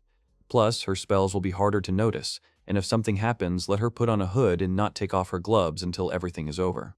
Paracelsus took out a telescopic baton, which was quite heavy and useful in case the negotiations failed. He took it from the armory, but he was not sure that it would help. Dahlia hoped that everything would go smoothly. The mentor addressed her with the phrase that many difficult choices would have to be made in the future, and he thought it was necessary to immediately think about different scenarios of events. If he has to fight Goldie, he will fight, maybe even get killed. Until that moment, the guy wants the girl to decide whose side she is on. Dahlia understood him and continued to tell him about the magic circle inside her body. It was not dangerous in itself, but it seemed to have been created with her possible hostage-taking in mind. She could not give any details. The girl continued that if she were taken hostage, she asked to be left alone. After all, she had many questions. How long had she been here? Which of her memories were real, and when would she die? She had spent her whole life in a fog, understanding nothing. Dahlia continued that when she was told she was a replica, it was a huge relief, as it turned out to be just a fake. But she didn't want to stay here any longer. If she couldn't get out of here, she asked Paracelsus to let her die.